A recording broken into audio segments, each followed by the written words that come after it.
stomping on the bleachers. Low snap. The kick is good. Great move after the catch. First down and more. Now Coleman showing you the speed. Breaks the tackle. Still up to the 5 and in for the touchdown. Wow. He's gone. Gould showing you the speed. One man to beat. Yanoko's going to break through. Yanoko inside the 5. Over the pylon. Touchdown. You got a game. Pinkerton. Going to throw on the run. Windham pulls it in with one hand, and now he's in the end zone. Trying to shake off a man at the 15. He's at the 5 there, and he's into the end zone. Left Hindle, short pass, put big hit here at the line of scrimmage. Tito in motion, snap taken, Heaney, going to throw down the seam. He's got Coleman in the end zone.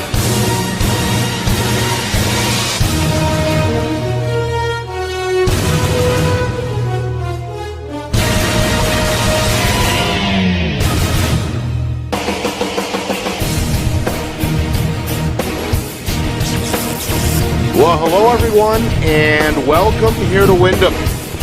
Nick Anastas, Steve Beals with you. It's our Friday Night Lights New Hampshire Game of the Week, presented by Beals Insurance. The Memorial Crusaders, in search of another upset win, come on the road to Windham. Jaguars off to a great start, ranked in the statewide New Hampshire Union Leader Power Poll after a third victory in blowout fashion last week. Improve their record to 3-2. Memorial, meanwhile, don't be deceived by the record. 0-3 before they beat undefeated Spalding by a point last week to improve to 1-3, but 2 of those 3 losses were in overtime. So, as we know, anything can happen, and of course, hope still alive here in week number 6 for really everybody, with the expanded playoff field coming up in November. 13 of the 21 Division I teams will get in, and both of these teams have an eye on the prize. Steve, as I said, really anybody's guess when it comes what to expect this afternoon. Well, I think this 13-team entry point into the playoffs is just changing the middle and second half of the season, and I think it's going to extend long, probably to the 8th or 9th game before potentially 6 or 7 of these playoff teams actually get defined, and that's a big factor. As far as Windham is concerned, it's after talking to some people that they are not taking this, and rightly so, not taking this Memorial Crusader team lightly. They went to one, I believe, a double overtime and another overtime, and those were tight games. One of an assistant coach I spoke with, not of Memorial but of another team, stated that they were 5 plays away from being 3-1, Nick, to be honest with you. So beating Spalding is not an easy task. Coach Hebert has that team running. Unfortunate for them that they lost 2 games, but to Memorial beat them. That should let Windham know they're going to come here to play today. On Gridiron on Thursday night, for those of you who haven't seen it, Coach Byrne seemed very, very aware, and Coach Sturgis just really impressed me of the right guy to take this program and continue to build it, and the numbers and the quality of play do not lie. You mentioned the 2 head coaches, both on the younger end of the spectrum. Jack Byrne, been here for a few years, of course, and Rob Sturgis, same thing with Manchester Memorial. Both of those coaches, I think, expressed both optimism and caution. Caution and respect for the opponent coming in here. Memorial, of course, struggled for years. Sturgis comes in, gets the numbers back up really in the program, and they've got some young talent on this roster. Windham, really same thing. They've got a senior under center in Josh Sweeney, and really that offense with the Jaguars starts there. And a little bit of film that I've been able to see, thanks to New Hampshire High School Sports, has been able to get me some material. Very limited, but you can just see the effectiveness of Sweeney. Very smart quarterback. He does not try to make things happen that aren't there, and that, to me, is a hallmark of a good quarterback. It has to start there, and then the rest of the talent can come in with it. But you can't force things to happen. He does not. He commands the offense. He takes Coach Byrne's offense and actually administrates that on the field. Seems to have command of all of the players that are playing with him on that offense. And Jaguar defense has been very solid. Tiger Ahn has been an outstanding running back. He gets everything and gives you everything more than what you expect. And, he's a bull. When he sees a seam, if you are not bodying up on him with 2 guys, he's going to run over you like a truck. And that's going to be hard for the Crusaders to stop. On the Crusaders side, they got some running backs. We saw Seymour a couple years ago. He was good then. I believe as a freshman, you said the other night, Nick? Yep.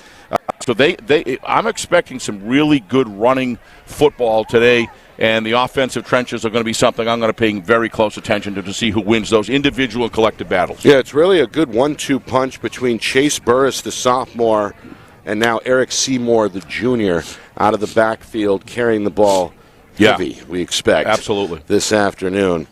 It's a gorgeous one. Temperature about 57 degrees, not a cloud anywhere to be seen. The sun out, the foliage, I don't know if it's in full bloom quite yet, but it's getting there. And it's gorgeous up here in our new vantage point. We're on the roof of a brand new press box here at Windham High School. There's a tailgate going on in the parking lot as usual. Parents, music, food, etc. The band is here as well as the color guard. But unfortunately, some tragedy struck over the last several days. This down the road in Alvern, player for the football team, Gavin Huntoon, involved in a fatal accident. There will be a moment of silence coming up here before the game to honor his passing. What a classic gesture. This is a fraternity. Football players remember each other. They're foes on the field, but there's a respect and a decency of this game. As violent as this game is, the decency and the respect that come out of the game of high school football is the reason why so many people for decades stay connected to it. The friends that you make on the field, on your teammates, but then later on meet in other places as parents of children and that remember playing against each other or together. It's a powerful unity that they have, and this is classic Windham doing it right, giving the respect due of this awful tragedy, and giving a venue to show how much everyone cares for that family's loss. All right, we will step aside. When we come back, pregame festivities conclude, and then game time at the top of the hour. You are watching our Friday Night Lights New Hampshire Game of the Week, presented by Beals Insurance. Our broadcast today, as it always is brought to you by Beals Insurance Agency, with locations now in both Bedford and Londonderry. Whether you need home, auto, or business insurance, Beals Insurance will get you both the price and quality coverage that's right for you. Just call 603-471-9999 or visit BealsInsurance.com to request a free quote and start saving money today. Again, that's BealsInsurance.com. Hey, I'm Chad, the owner of New Hampshire iPhone Repair. We're New Hampshire's most trusted and affordable repair shop for your iPhone, iPad, iPod, and even Android needs. Don't worry, we're affordable, reliable, and we back our parts with a lifetime warranty. And do you know what the best part is? No, what? We can repair your phone while you wait. I know, that's why I'm here. Oh, I know, Mrs. Green. Here's your iPad, good as new. Bring your phone into New Hampshire iPhone Repair today. The New Hampshire Tomahawks promote the highest level of club lacrosse competition, not just in the state, but in the country. Looking to get recruited? Director Chris Cameron keeps an open dialogue with the nation's top college lacrosse coaches. Over 400 New Hampshire Tomahawks alumni have played at the college level, including the ACC, Big East, Big Ten, Ivy, NESCAC, NE10, and more. New Hampshire Tomahawks coaching staff has over 100 coaches, including current high school varsity and college coaches. The Tomahawks offer training for players of all ages, clinics, camps, and leagues, along with spring, summer, and fall elite teams. So play with the best. The New Hampshire Tomahawks, showcase and development for college lacrosse. Visit NewHampshireTomahawks.com and girls.nhtomahawks.com.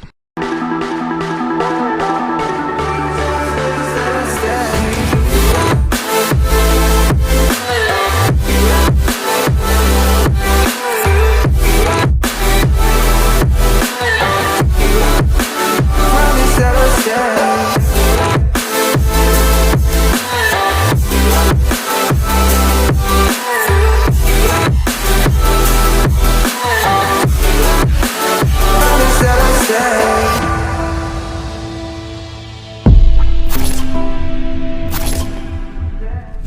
How can you reach your team's fundraising goals at no risk and no cost? MG Sports offers a variety of products to make your team's fundraiser a success. Their products include tickets and discount cards to hundreds of local businesses. MG Sports now has a digital platform where athletes can raise funds in the comfort and safety of their own home. Don't waste another season. Raise more funds than ever before and become another football program in New Hampshire that sets fundraising records every season. MG Sports, fundraising made easy. Visit mgsportsfundraising.com to start raising money for your team today.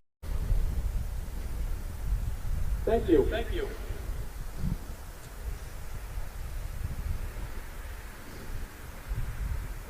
Presenting the colors of today's game is a color guard with Salem High School's Air Force Junior ROTC program. Today's guard consists of members of both Windham and Salem High Schools. Commanding the guard and carrying the United States flag is Dakota Hennessy. Carrying the state flag is Cadet Josh Waterhouse. The two guards are Cadets Natalie Mulhern and Dylan Killing.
Well, there it is, the national anthem, live here at Windham High School. Nick Anastas, Steve Beals with you from Friday Night Lights, New Hampshire. Moment of silence there for Gavin Huntoon of Alvern, who tragically passed away. I understand the proceeds today from the game will be donated by the Windham Booster Club, and a number of teams kind of rallying to the cause statewide as well. But ready for some football here. Jaguars in search of win number 4. It's a team that went 1-8 last year in 2021. Jack Byrne brought a lot back from that team, and they've played well early on. Had Pinkerton on the ropes in week 1. They ended up losing that game by a point, 28-27, but that really put a lot of the state on notice. They responded in week 2 with a blowout win in Nashua over South, 44-14. That game was broadcasted here on Friday Night Lights, New Hampshire. Then hung around with Londonderry in the second half before ultimately surrendering a 30-14 defeat. But again, hung around pretty tight before with the defending champions, right? And then the last 2 weeks, they beat a stubborn Salem team, a traditionally good Blue Devil team, 20-14 before a 52-0 stomping, frankly, of Alvern last week. Memorial, as we mentioned, played well, according to Coach Sturgis, in the Jamboree against Bedford. They did. That instilled some confidence with the players, and then kind of the bottom fell out late in that week 1 loss against a very good Timberlane team.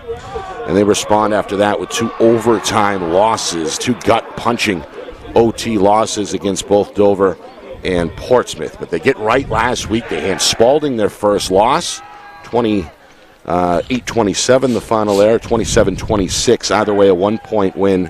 And again, the first win of the season for the Crusaders. Yeah, Coach Rob Sturgis's statement that we talked about, we asked him about that on Gridiron, Nick, about, don't hang your head too early. Stay in there, play 4 full quarters of football. I would say one of the things that he's done in this team that really, in this program, that really stands out to me is kind of ridding the team of that mentality and saying no matter what happens at the end of the game, you're going to know you played us.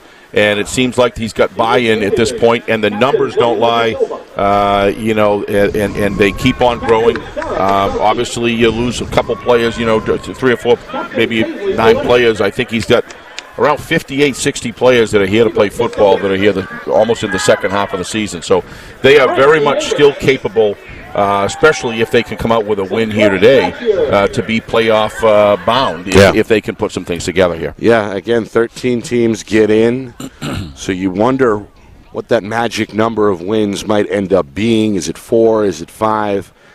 I think 4 is... Wyndham gets 4 today. They're in pretty good shape. They're in pretty good shape. But Wyndham isn't done with that. They want to get themselves elevated up into the higher end of the brackets, not only for their own confidence, but also to have the preliminary round in their favor. Jaguars will get the football first, and we're underway here from Windham High School. This one going to take a bounce behind the return man before it's scooped up at the 10-yard line.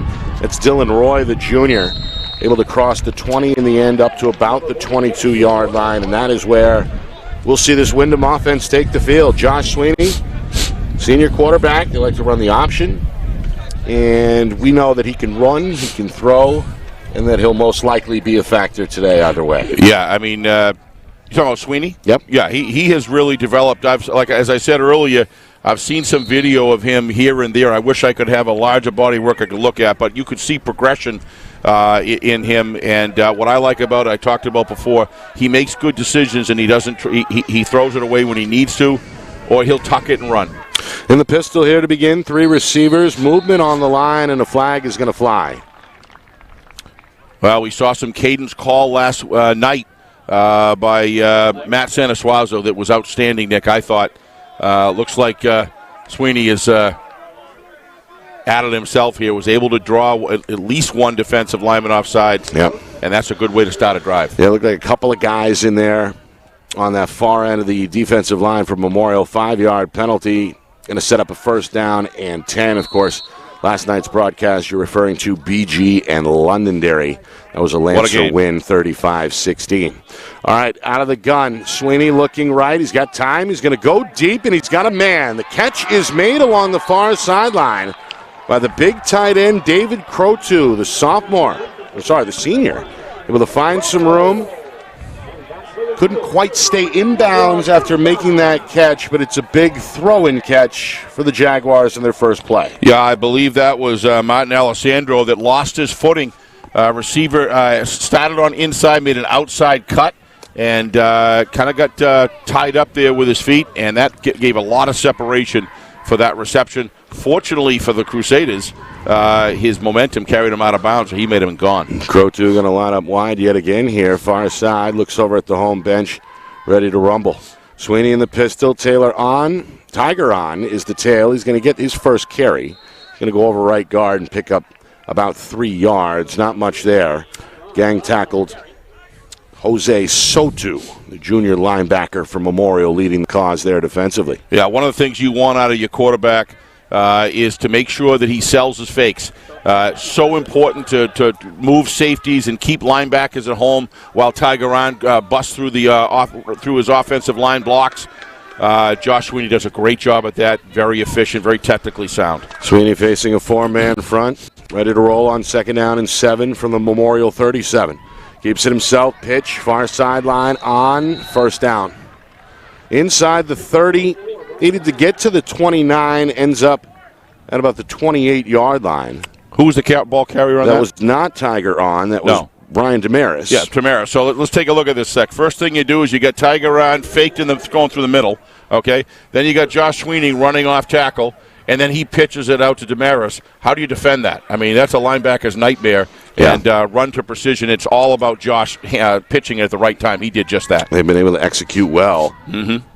So for early part of this season. This time, no gimmicks. They go up the middle. It's on, lowers the shoulder, gets to the 25-yard line. He's a junior that really built low to the ground. Yeah. And welcomes the contact. Yeah, he's kind of he and Bahoma from Concord have that bull run type attitude, but they have some speed as well. And when they do break into the secondary, Tigeron can cut outside and he can give you a lot of yards after the initial contact. So he can do it all. 2nd down and 6. Nearly 2 minutes in here. Opening drive for Windham. Jaguars trying to get into the red zone. Take the snap, back to on, up the middle. Seemingly stumbled, though, in the hole. And is down at about the 25-yard line after a gain of only 1. Good push up front there by the Memorial 78. defensive line. 78, I got to find the numbers here. They're not necessarily in order. That's Mini Adomini. Yeah, what a great job knifing through and getting low and tying up the ankles of Tigeron to bring him down. Looked like it did a better job there. 3rd and 6, big play. Sweeney to his left. Going to pitch to on, trying to find the 20. Going to roll at about the 19-yard line. That's very close. Yeah, I think he's going to be about a yard, maybe 2 yards short. Nope, less than a yard. Nose of the You're football right, at the 20-yard line. It's less than a yard, 4th and inches coming up. Offense going to stay on the field. Coach Byrne looking to go for it here. Yeah, you can't blame him that deep in territory. It's a big play for Memorial to maybe establish a line of scrimmage, maybe hit Tigeron behind. That's going to be a tall order with the offensive line from Windham. That's looking good. Memorial 4-down lineman. Up the middle on 1st down. Nice hole there created. About to say, right over the gap, and he's down to the 15-yard line after a gain of 5. Yeah, that's just a really nice down block by number 74, DJ Clem. What a terrific job. He was able to kick out the big, I believe he's a nose guard. Yes, he's the nose guard, and just did a great job, opened up a nice hole for Tiger. The junior right guard. 1st and 10 at the Memorial 15. Damaris trying to bounce it outside. Looking for the sideline, turns the corner at the 10. He's at the 5, and he takes a tumble out of bounds at about the 2-yard line. Well, Damaris kind of a Swiss Army knife, so to speak, in this offense. Gets a nice east-west carry there. But good downfield blocking and staying engaged. The one thing you want on a delayed run like that is your offensive linemen, all the blockers, including the receivers, to stay properly engaged in their blocks as it develops. Looks like somebody's down. And there's a Crusader player shaken up after the play. Damaris, meanwhile, a 12-yard pickup to set up 1st and goal from the 2. With now 3.5 minutes gone by in this first quarter. Jaguars doing a great job of penetrating multiple holes, using the so important in a running game to use the whole width of the field, Nick. They're attacking on the left and the right, multiple sides, countering a little bit, using that option play, pounding Tiger through the A's and the B gaps. It's very difficult to stop. And what they're looking for is to force the Memorial defense to spread out and not be able to guess what's going on and have to stay spread. That with the one-on-one matchups that I've seen so far, they're winning. The Jaguars that is winning the matchups right now, driving the defensive line back, doing a great job offensive play calling here, Nick. That being the Jaguars, just making it very difficult to gang tackle. This drive began back at their own 21-yard line. Meanwhile, the shaken-up player is off the field. That's Crusader freshman defensive back Lucas Brown. And he ran off, which is good. Who looks like he's okay. He's still in conversation with the training staff. All right, 1st and goal from the 2-yard line. Sweeney going to check his wristband here and issue the orders. He's got Damaris as the wingback to the left and the tail and the pistol against a 4-man front. They give it back to Ann. Not going to get much. Great defensive work there. I believe that was number 79. Yeah, that's the big body, Adam Jacques down there, the senior, taking up some space and just collapsing things on that play. Well, he did a great job getting separation from the offensive lineman. He was able to throw him aside and get good vision and a good placement to tackle Tigeron. All right, they'll do it again from the 2-yard line. On Not head that time. First into the end zone, touchdown Windham. took on the defender at the goal line and brought him for a ride. That's Raymond Aline, who got the better of that exchange. And is in for the 2-yard touchdown. The Jaguars cap off the 80-yard drive to make it 6-0. Watch Tiger. He actually enjoys this. Watch him. He just looking for it. He could have run to the left. Instead, no, I'm going to bowl you over. And we saw a little of that last night with that quarterback from Londonderry, Drew Heenan. He enjoyed it. He and Matt Chaniswazo enjoy contact as well. Meanwhile, lefty kicker. Kick up and good. No problem there for Windham's Liam Burke, the senior. All right, 7-0. Drive eats up nearly 4 minutes. Officially a 79-yard touchdown drive, capped off with a 2-yard plunge by Tiger on. So Memorial in an early hole, and they've yet to touch the football. Well, it all starts out in the trenches. That's where most of this game is played.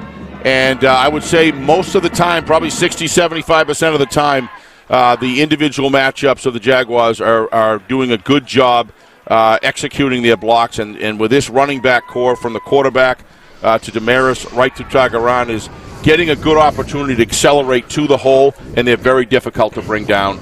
Just good work all around. This is a well-rehearsed offense, and the play calling was outstanding. Meanwhile, a lot of folks starting to finally take a seat, trickling out of the parking lot. There's a big tail game before the game as usual. And this is one of the unique stadiums. A couple of small, really 3 or 4 bleacher areas, but there's a hillside, and folks like to roam. They like to watch from up here as well, where we are at an elevated vantage. So all in all, the crowd filling out nicely. Meanwhile, on the return from Memorial, trying to fight for everything he can at the 20-yard line, is the sophomore return man, Chase Burris. We've heard a lot about this young man. Really become a big part of the ground game along with the junior Eric Seymour.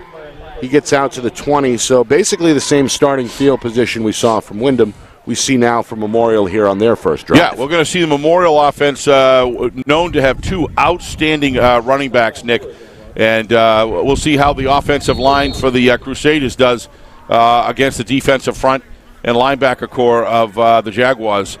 Very interested to see this. The first time I've had an opportunity to really see Memorial live. Looking forward to it.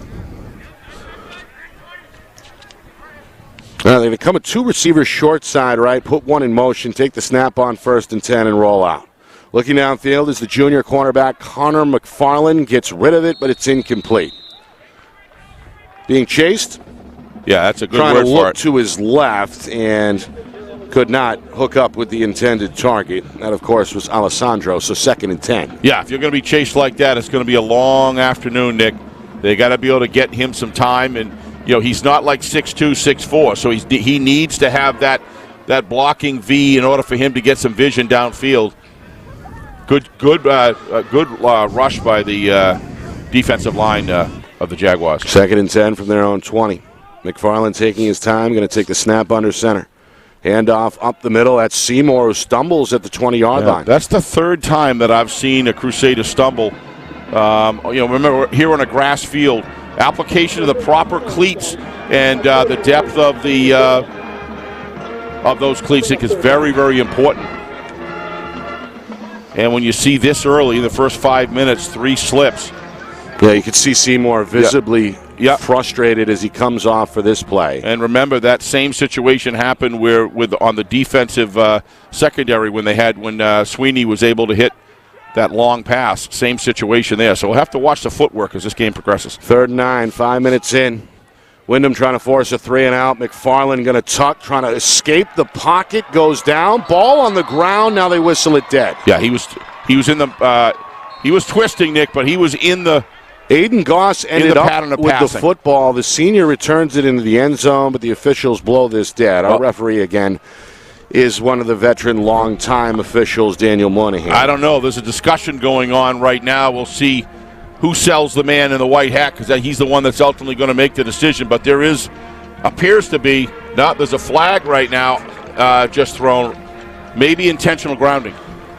They may be getting him for intentional grounding, Nick. That's what it appears. Yeah. Again, he was in the clutches of the defender on his way to the ground. And what they need to discern, and what they're doing right now, is say, was there an eligible receiver nearby?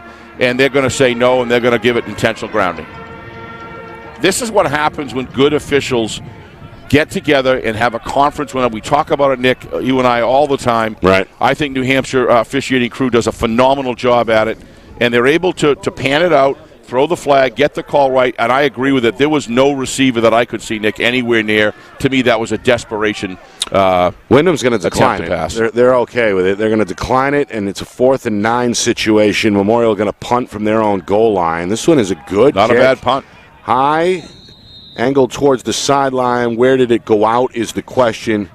They're going to say the 34-yard line. So Windham with a short field here about midway through this first quarter. And a great chance for the Jags to add to their 7-0 lead. Yeah, definitely playing that, a good job on the defense. They got a 3-down lineman on the Jaguar defensive core. They did a terrific job, oftentimes drawing double teams. And when that happens, the linebackers, and even if they're on a corner blitz or whatever you choose, they can kind of run wild and chase down the quarterback. They're going to have to be able to match up against the Jaguar line one-on-one because they're just forcing too many resources, and that's what you want a good defensive line to do. A la my hero, Vince Wilfork. Nobody that I remember did it better. All right, meanwhile, Sweeney. Who's just in the Hall of Fame, by the way, the Patriots Hall of Fame. Congratulations. Well deserved. 1st and 10. Sweeney ready to go. Got Damaris in motion, rolls to his right. There's the pitch. Damaris met at the line of scrimmage. Well defended. Takes a tumble forward. Alessandro out of the secondary comes up to undercut him. After only a yard gain? No, they're going to give him 2, maybe 3 in the end, all the way up to the 30. So 2nd and 7. It took a long time to develop. It kind of hung around the backfield. It wasn't as in tune and executed as well as the other option plays. He was kind of sitting there waiting, and give Memorial credit. Came up, did a nice job, and the pitch man was taken. So that was good. They're going to need a defense to be able to get this offense rolling. They've got to make a defensive stand. Never try to fall 2 scores behind when you're away. 2nd down and 7 from the Crusader 31. Memorial going to bring an extra man on the edge. The inside give is going to go inside the 30, down to about the 29-yard line. That's the receiver Crotu.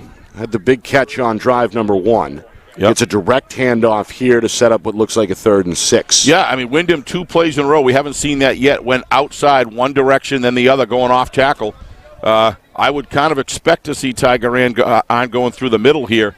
Usually they've been leading off either 1st or 2nd down with giving Tiger the ball and trying to get him to penetrate that defensive line. We'll see what they do here. Defensive end Nick Young carved out some territory on the stop. Meanwhile, up the middle, not going to happen. Young there again. Terrific job by Memorial. Swallowed up. Young had some help, though, from the man who made the tackle. That's the senior Josh Johannet. Well, watch the defensive line here. They line up one-on-one, and they actually win the battles. And the defensive line of Memorial is finally getting some separation and not getting tied up with those offensive linemen. That's what's giving them the opportunity to clog up the lanes, the running lanes. Memorial hoping to get the ball back here. Big play here. Windham trying to avoid the 3 and out. They're going to go for it on 4th down and 4 officially inside of 5 minutes first quarter. Yeah. And again, movement up front. Flags are going to fly. We saw this on the opening play of the game. Ended up costing Memorial 5 yards. Oh, they're going to say there was a jump. It's going to be a false start, yeah. Yep. So Crusader bench liking that. Sometimes you can fool your own players.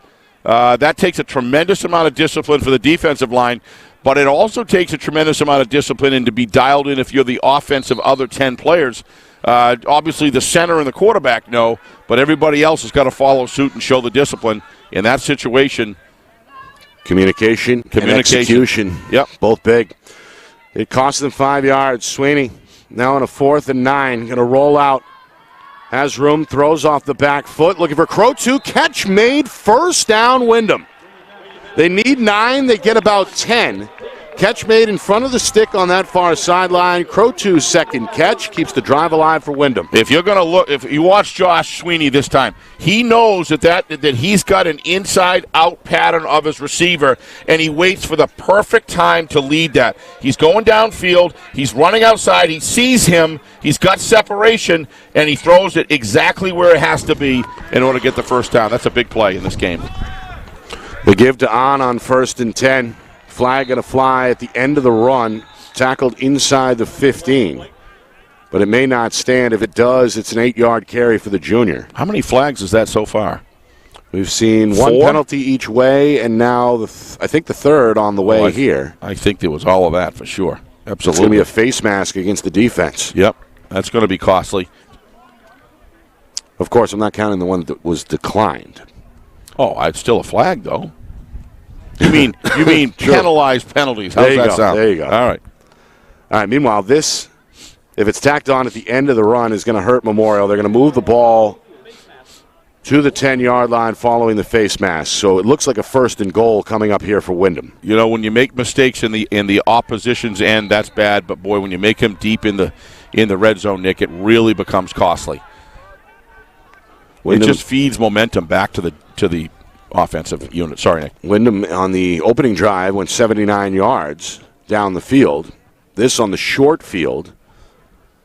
A 4th down conversion. Penalty sets them up now 1st and goal from the 10. Sweeney ready to go. The senior barking out the orders at the line of scrimmage.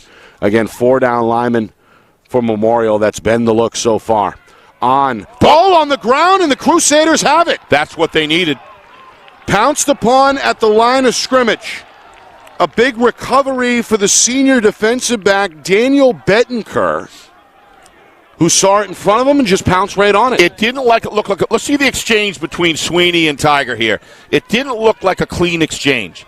It looks to me like it was bobbling as he went into the hit, and it came out immediately. There was never a firm grasp there that was made. Watch it. Now we're going to get a better look here. Oh, nice shot, John. Kind of down by the left you see, it's already dropping out. It was never a clean exchange. Punched out from behind by the junior defensive lineman Patrick Vachon, who is one of the two-way linemen for Memorial. He's also, I believe, the right guard.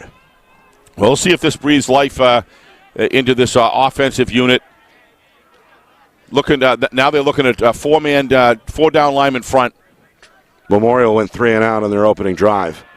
They go to Seymour. Is going to change direction, trying to bounce outside, and gets hunted down from behind. That's some good speed there by... After only a yard gain. That's, I think, the safety there, Jake Joyce. 22. Yep, we'll say his name, I'm sure, a few times this afternoon. Showed us some good speed there, Nick.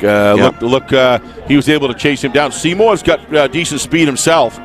But, again, to me, there seems to be a traction issue going on here. Watch when he tries to accelerate off of that. He turns the other way. He's trying. Not too bad, but good rundown, good defensive tackle. Wraps the hips and pulls down. In the end, it goes for 1. 2nd down and 9. Seymour still in the backfield. McFarland in the gun. Going to roll right. Going to throw quickly. Catch made on the run. Trying to find his way to the nearest sideline is the receiver, the sophomore, Colin Bolu. And Bolu is going to be marked out at about the 18-yard line, just shy. So it looks like a 3rd down and 2. And a nice block there by Martin Alessandro. Nice back block. What you always look for receivers is can't always be about you. You've got to help your other receivers in your core. And it was Justin, right? D'Alessandro? Did a terrific job. I guess we're not going to get that. It's Martin Alessandro. Oh, Martin, excuse me. Number 21. Terrific job. 3rd and 2. Good effort. Memorial trying to avoid a 2nd straight 3 and out. Wyndham with a wide-based 4-man front. Seymour hitting the hole, still on his feet, but pushed backwards. Nope, he did not get it. Stood up initially, then a second wave of defenders came in for Wyndham. Terrific job. Including the junior Kavi Patel out of the secondary. Yep. Not only no gainer, but it's a loss of 1. So it looks like 4th down and a long 2 here. And Memorial not going to mess around. It looks like they're going to punt. Yeah. Clock ticking down towards 2 minutes opening quarter. Crusaders trailing 7-0. The fumble did keep them within 1 score here, Nick.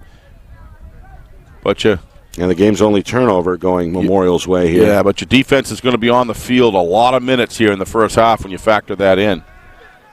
Good job getting that off. It's a high kind of rainbow punt, going to take a bounce in the middle of the field and roll across the 50-yard line. A lot of production on that kick. I'll take a good roll over airtime, Nick, anytime, especially when it's not near a player. Give Memorial credit.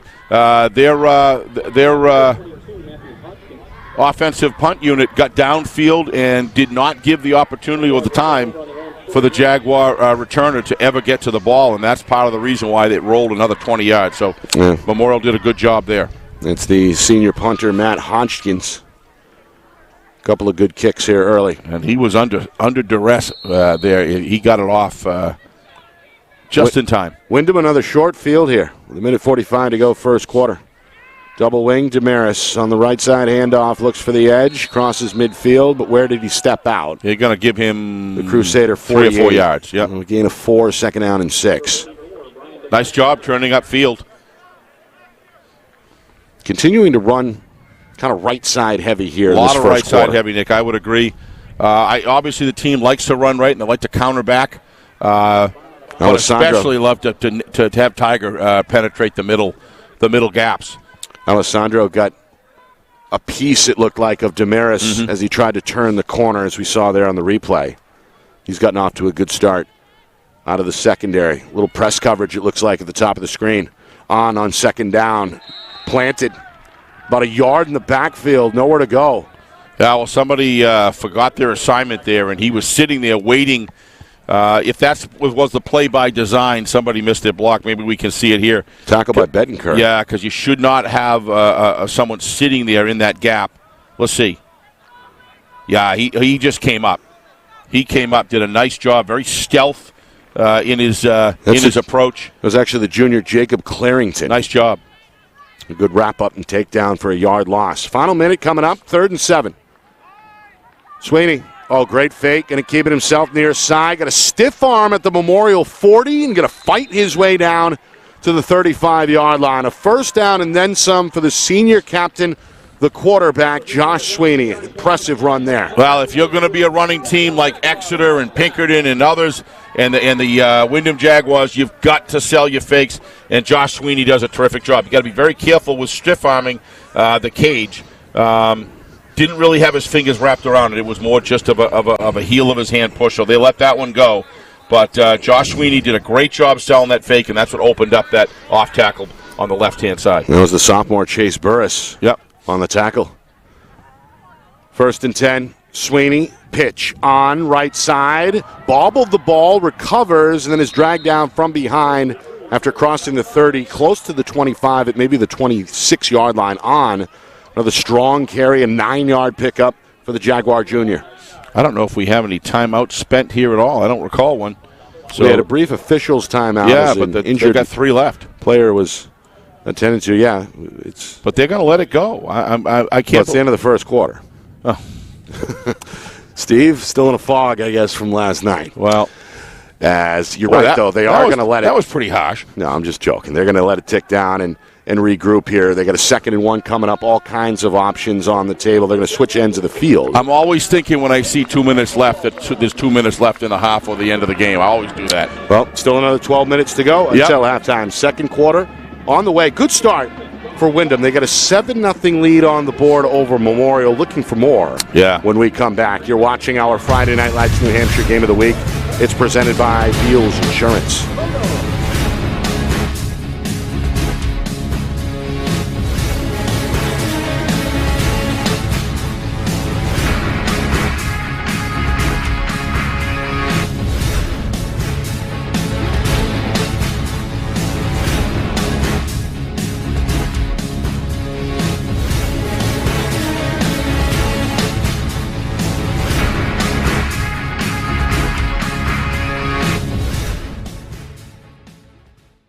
Our broadcast today, as it always is brought to you by Beals Insurance Agency, with locations now in both Bedford and Londonderry. Whether you need home, auto, or business insurance, Beals Insurance will get you both the price and quality coverage that's right for you. Just call 603-471-9999 or visit BealsInsurance.com to request a free quote and start saving money today. Again, that's BealsInsurance.com. All right, start of the 2nd quarter here in Windham. Jaguars took the opening drive 79 yards, a 2-yard touchdown run by Tiger on, put them on the board 7-0, and now looking to get back in the red zone here on a 2nd and 1 to begin the 2nd quarter. Sweeney going to fake the pass, going to tuck and run. There's a flag in the backfield. He does have the first down if this play stands inside the 15. So if there's 2 minutes left in this quarter, then that's the end of it, right? I think we've got that straight. All right. Yes. All right. I just want to make sure before I go on here. This is a hole, by the way, Steve. They're Yeah, gonna back you up can see it, Nick. The Yeah. Jaguars. You were all over that. Yeah, backside. When he turned around, he had some good pursuit. I don't know the number, but I could see the pursuit coming, and he was just kind of clutched and grabbed. And, so that's going to hurt this drive a little bit. What have we got now? Second down and 11. Boy, remember, didn't seem to matter last night. We had some fourth down and 23s and third downs and 20s, and we did. They executed. So Londonderry, big win on their home field last night over Bishop Girton. Sure was. In a battle of the two best teams in the state. Hold must have taken place downfield because we got a 2nd and 11. Going to have a pitch again, and this is the first touch for Windham's Brandon Beelan. One of their many weapons. Beelan, the senior, going to pick up the first down and bring the ball down the sideline inside the 30. Did he get the first? No. No, he didn't. About 2 yards short. But Gio Doria did a terrific job of making a tackle on the spot. Watch this. Watch him roll out. It's his responsibility to come outside, gets off of his block, goes out, and tackles him immediately, wraps his legs. Does a nice job right there. Second tackle for Doria. It is a 3rd and 2 here coming up. Again, Coach Byrne from the home sideline in indirect communication with his quarterback. They've got kind of an interesting play-calling system. We'll get to that in a second. Sweeney out of the pistol.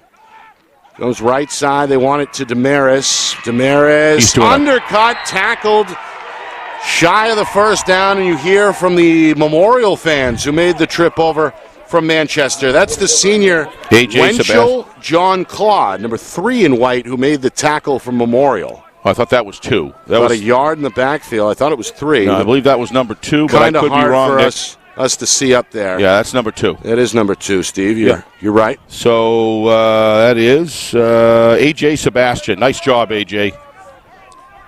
Boy, they got some defensive back that are starting to read this offense a little better as the game progresses, Nick. They're not shaking off those big chunks. Yeah, it took a great angle to get there. Meanwhile, one of the defensive linemen, Midi Adamini, shaken up from Memorial and receiving attention on the sideline.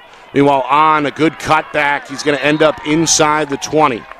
Another first down run for the junior, who has looked good here in this first half. He sure has, Nick. You notice he bobbled the ball a couple times, fumbled it once, and he went through his whole running pattern there was 2 arms wrapping around that football. Watch him as he comes through. He's holding on to that ball tight. He knows how important this is. Good job. He has a great forward lean when he runs, Tigeron. You know, not only is he strong, he chooses good lanes, but he lowers his shoulder, and he's just got the forward lean that you're looking for in a power back. Able to drag the big Nick Young a couple of yards. Yeah. Strong finish. He's done that a few times to today. That attempt, you're right. Nearly 3 minutes in, second quarter. Another red zone snap for Windham. Tripped up at the line of scrimmage. That's a good ankle tackle. 66, Nick, I believe. Up front, that's again Vashon, the junior, who has held his own here. Some of the jerseys are getting tucked underneath the shoulder breastplate, and they're difficult to read. Exactly. Yeah, we're up here high in the brand new press box on the roof. Great spot. All right, 2nd down and 10. Sweeney looks like wants to throw here. Going to loft one up. He's got Damaris. Catch made at the 5, and he's into the end zone for a touchdown. Terrific execution, Nick. 19-yard hookup, Brian Damaris. What you're going to see here, Nick, is you're going to see Josh Sweeney never look at that receiver. He's looking completely to the right-hand side. We see it on replay. He just does a great job of selling this. Watch. He's going to look to the right. He looks left quick. No, he looked at him. I thought he was looking right first. There was just too much space there.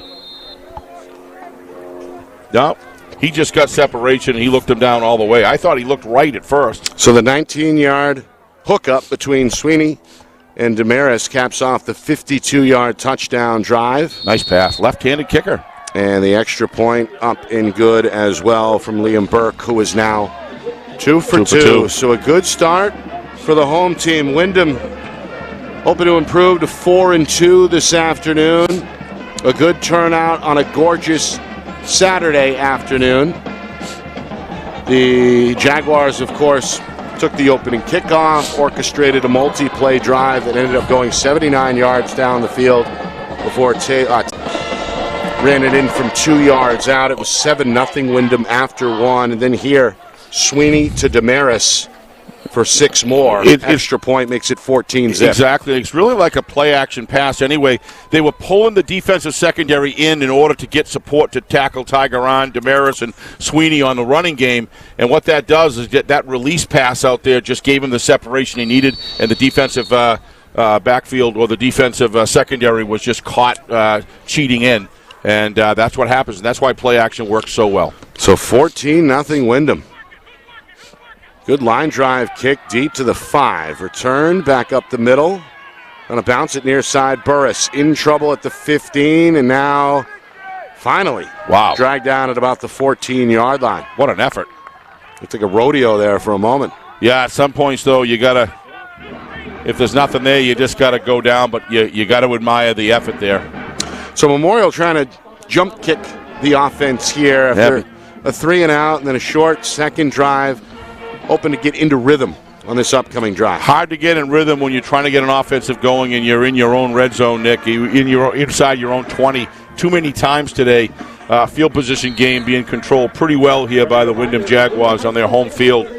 Let's see if they can get it going. I mean, they've had a good look at the defensive looks as far as the Jaguars are concerned. Let's see if they can begin to work the ball down the field. So far, to no avail. Second drive, they've had to start inside their own 15. Seymour has got room this time. Across the 20, first down at the 25. Nice run. Spun down after crossing the 30 at about the 31-yard line. Longest play from scrimmage so far for the Crusaders is the junior Eric Seymour. Able to show you what he can do. Yeah, he can do it. Nice cutback run here. Look at this. It's all designed to make the flow of the defensive lineman go to the other side, and then he cuts back. Nice block by number 14. I'll figure his name out in a second. Just a terrific downfield block. So, well-designed play. I like the timing of the call because the Jaguars are starting to flow heavy towards the direction of the ball off the first handoff. And nice cutback run. Yeah, the receiver was Ethan Vilgrain. Nice block. And up front, Adam Jacques was moving some people as well for Memorial. Another inside give on 1st and 10. They'll spot Seymour down at about the 35. Patel in on another stop for Windham after a gain of 3 for Seymour. So 2nd and 7. Coming up on 5 minutes gone by, second quarter. Got a celebrity sighting. I believe that's former Souhegan head coach. Is it? No, that is not. That is not Mike Bellevue. No. It's a Mike Bellevue clone. I guess well, over here on the. Mike was up in Plymouth last week. We saw him, and he had his cowboy outfit on with his leather vest. He looked like he was enjoying life, and he deserves it. What a great coaching history he's had. Yeah, brought several championships to Souhegan about a decade ago, and was enjoying the Sabres' performance last week up in Plymouth. All smiles. This one, first down, I'm sure. I think it's about a yard short, Steve. No, I think it's a first down. You're right. I don't know why I continue to doubt. That was a direct handoff, by the way. I defer to you on timeouts left. You have that down with science. I just forget. I think I'm going to put you in charge of the first down yardage. All right. You're spot on. It's a lot of pressure. 3 for 3 so far. Here in the midway point, second quarter. I like some of the running plays that they're calling, Memorial's calling. Yeah, it's been a pretty good variety of both ball carriers. Nice Burris, job. Speaking of. Number 54 is that? Yep. Yeah, he was cut down there by Aiden Goss. He's one of the better tacklers for Windham. We talked to Coach Byrne about him on Gridiron on Thursday night. He speaks very highly of Goss. And yeah, you're right. He singled him out. Speaking of Gridiron, we're on the air every Thursday, 6 o'clock live on Friday Night Lights New Hampshire, presented by Beals Insurance. We really dive headfirst into the upcoming matchups, the doubleheaders that we bring you here on FNLNH Media. So tune in, and we'll get you 4 head coaches really every week, plus a member of the media and occasionally a player. Meanwhile, on the rollout, throw and catch complete. Head first dive to midfield after the catch. That was Vilgrain on the reception. The junior is going to set up his 3rd and 2. Great play calling here by who's ever doing that upstairs or down on the field. Great job. They're spreading out in the field right now, and you can tell the players are buying into it. Because when you see him, watch how he goes into this tackler. He says, I'm free. I can finally get some yardage. Now watch this. He delivers a hit. Nice job. There's Vilgrain and Joyce colliding at the 50-yard line. Meanwhile, Windham may have jumped offsides. Yep. Both flags. And Nick, you're talking about the about line judge and the side judge fly at the same time. No doubt about that one. No Even question. the players knew it.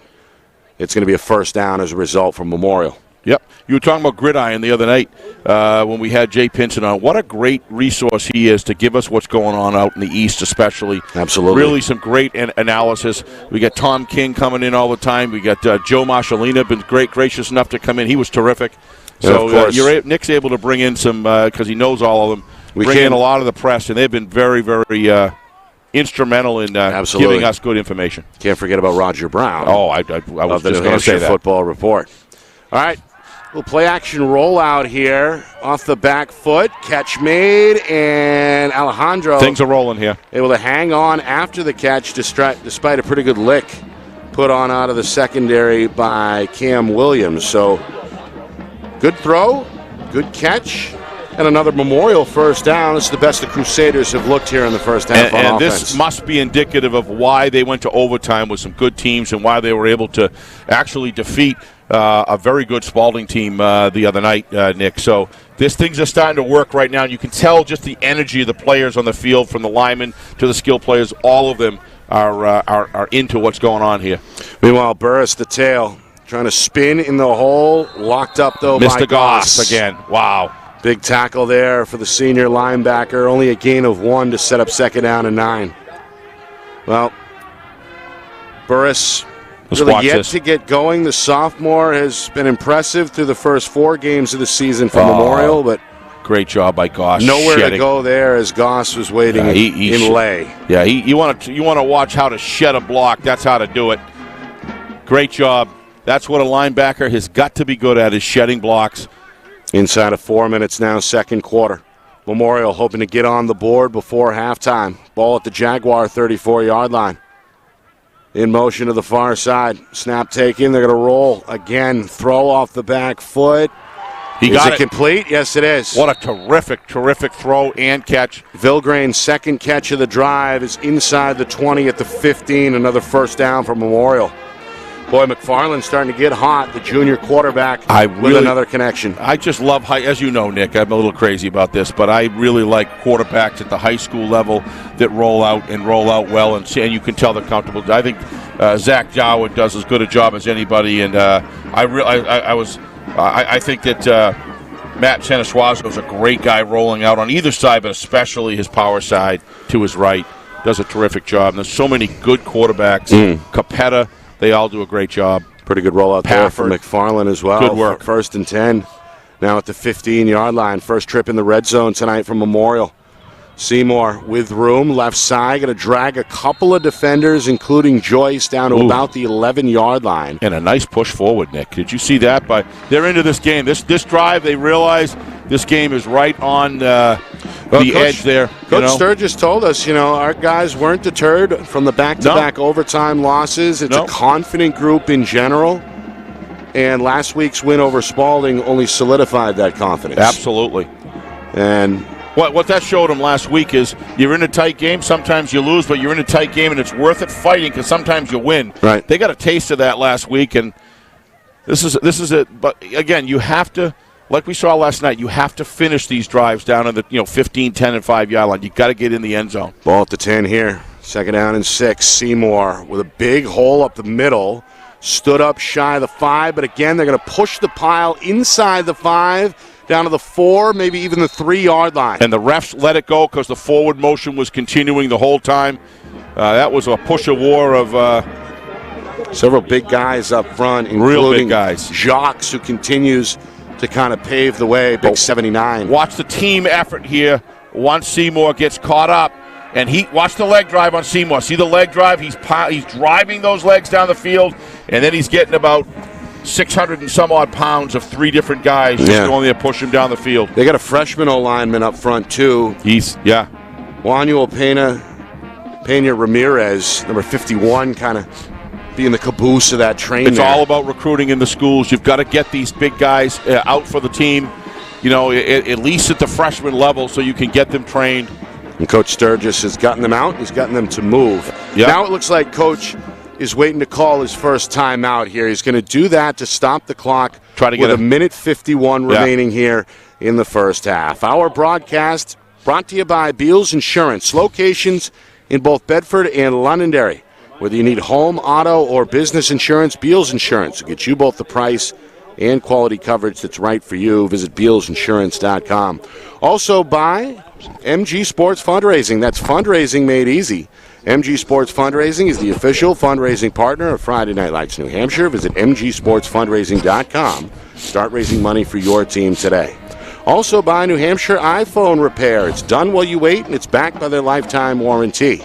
Now with 6 locations in southern New Hampshire and on the seacoast, visit NHiPhoneRepair.com. By the New Hampshire Tomahawks, showcase and development for college lacrosse. Visit NHTomahawks.com and also girls.NHTomahawks.com. And finally, by Ghost Energy. Ghost is an active sports nutrition brand designed to really break you out of the gym. Steve is a big fan. You check out the ad.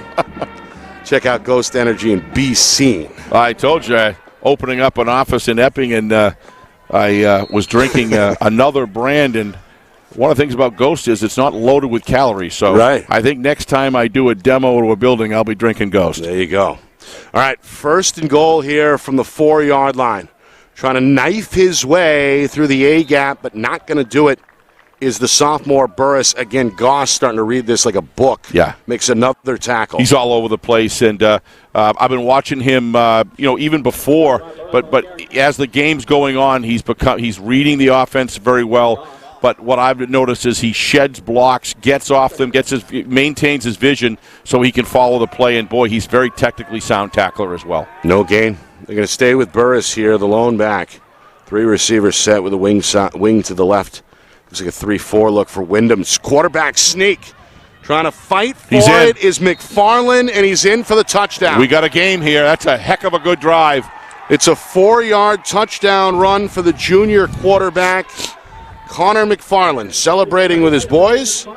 After putting his team on the board, it's 14-6. If we can see it from behind the play, you're going to see what McFarland saw. He may have called this on his own. I'm not sure. If you look at that, there was nobody in the left A-gap, Nick, and there was a wide-open seam there, and he just bowled through. Yeah, see, nothing right behind number 79, slipped, knifed his way through, and then with some help of his offensive lineman, he was able to get into the end zone. What a terrific drive for the Crusaders.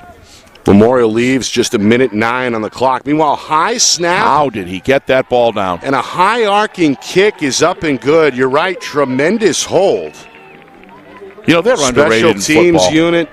They are underrated avoiding in football. maybe a disaster because that snap was, over the crown of the helmet. Exactly. He was completely outstretched, and he got that thing down, strings forward. I'm making that up, strings forward. I have no idea. I assume he did. But it sure looked it. Let's put it there. I can't see the strings from here. Maybe John can with his zoom lens. I don't know. Here's another look. It's way up. I believe the holder was Doria. Oh, what happened there? We didn't get it?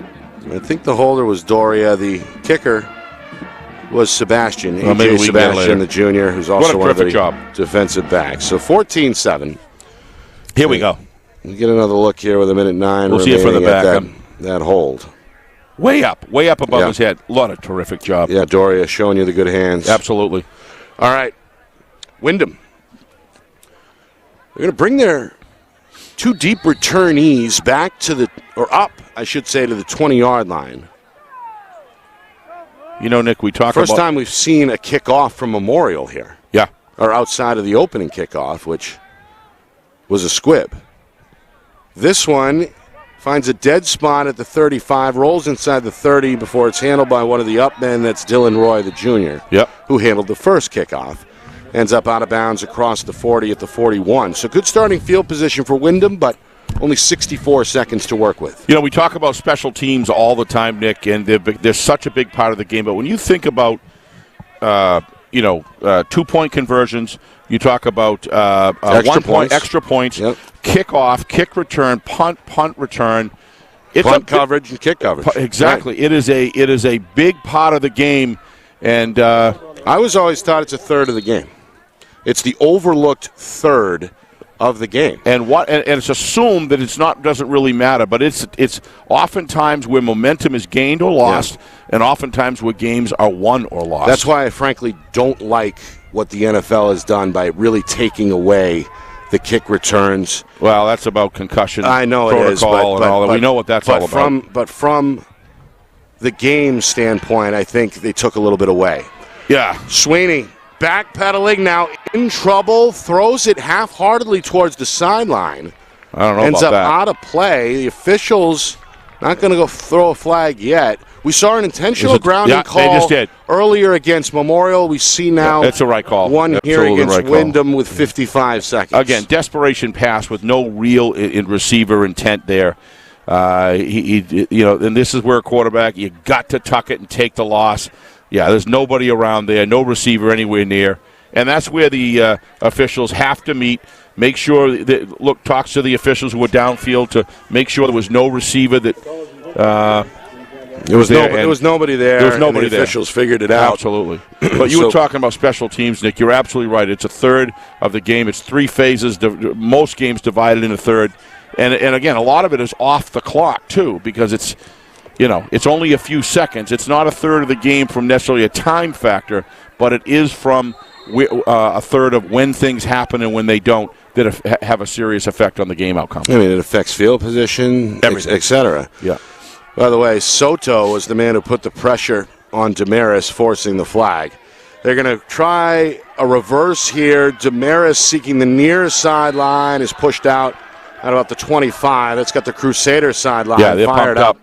Another big hit provided by Lucas Brown, who's played well. The freshman shaken up a bit earlier, is back on the field. He makes a tackle there out of the secondary. Yeah, nice job by number 21. Alessandro again, making sure he understood down and distance situation there, Nick. He knew it was 3rd and 100 yards, and he says, I'm going to make sure I'm put in position where he's not going to be able to get outside. I'm not going to go up and sacrifice myself. I'm going to be here to make the ultimate tackle, and he did just that. Great job. 3rd down and 25 on the pitch, trying to find the outside, looking out for the marker. He's got the first down. No, I don't think so. Or is that the original line? That's the original line. Yeah, you're right. My mistake. He's out of bounds at the 45 of Windham. Needs to about find 4 short, I think. Looks like 6 short. Ooh. Looking for the Memorial 49-yard line. It's hard for us to tell where the out of bounds over there is, Nick, and he must have gone out a little earlier than I thought. Yeah, they're going to mark him just shy of his own 45. He needs to get to the Memorial 49. So it looks like 4th and 6. Yep. The clock is stopped with 39 seconds. I would say this is a pretty significant play. How many timeouts, Nick? I need. They have 2 or 3 left. Wyndham's got all 3. All 3. That's what I thought. Memorial with 2 left. They called 1. That's who called the time. I knew there was a timeout. All right, Sweeney with the offense, double wing. On behind him, takes a low snap, fakes to on, looks over the middle, throws, incomplete. Now a flag thrown by the back judge. I didn't see it. Trying to find Beelan. It looked like some kind of an out route. Pass ended up incomplete, but the flag is thrown. And now the officials are going to discuss. Looking for Beelan there, coming over the middle. Little bit of contract. Alessandro, the man in the area for Memorial. But that one may be a tough one to swallow for Coach Sturgis. That didn't who is now much contact to me. Yeah, Coach Sturgis trying to calm his guys down. Some of the players upset with the call. Got to stay focused. On to the next play. 35 seconds remain. So on 4th down, a penalty is going to hurt Memorial. It's going to keep Windham's drive alive, and the ball is going to be placed at the Crusader 40-yard line. Here it is again. I did not see. I don't know if we have time to see that again or not, but I did not see. Maybe we can see from the aerial camera. I don't know. But there did not seem to be much contact that I saw, Nick, especially down again. Here we go. We're going to see it right here. Yeah, I wouldn't have thrown it. I'd not even come close to throwing a flag there. I don't get that one at all. 1st and 10, Sweeney going to roll out. The throw, another flag. He's got a completion this time. Good catch. Going to have. It's Beeland at the 32-yard line, but again, there's a flag in the backfield. This is just maintaining this second quarter longer and longer and longer. This very much, every flag stops the clock, so it favors Windham to regroup, have the time that they need to think of a play and to begin to execute. So, and remember, Memorial will receive the second half kickoff. Yeah, but this one is against Windham, so it is going to push it back. We'll see another hold, second time today. The offense called for the hold. So from the spot of the foul, which was in the backfield, so this ball backed up to the Jaguar 45-yard line. Yeah, it looks, I couldn't really see it. Ironically is where we were before that. So kind of offsetting penalties kind of in a way, right? Exactly. It has a way of balancing out, yes, I suppose. It does. Got a timeout. Windham going to call one here. That's Coach Burns' first used timeout. So he's got 2 left. 29 seconds remaining. And now a 1st and 25 on the way for Windham. So been a first quarter where the Jaguars, to me, kind of dominated that first quarter.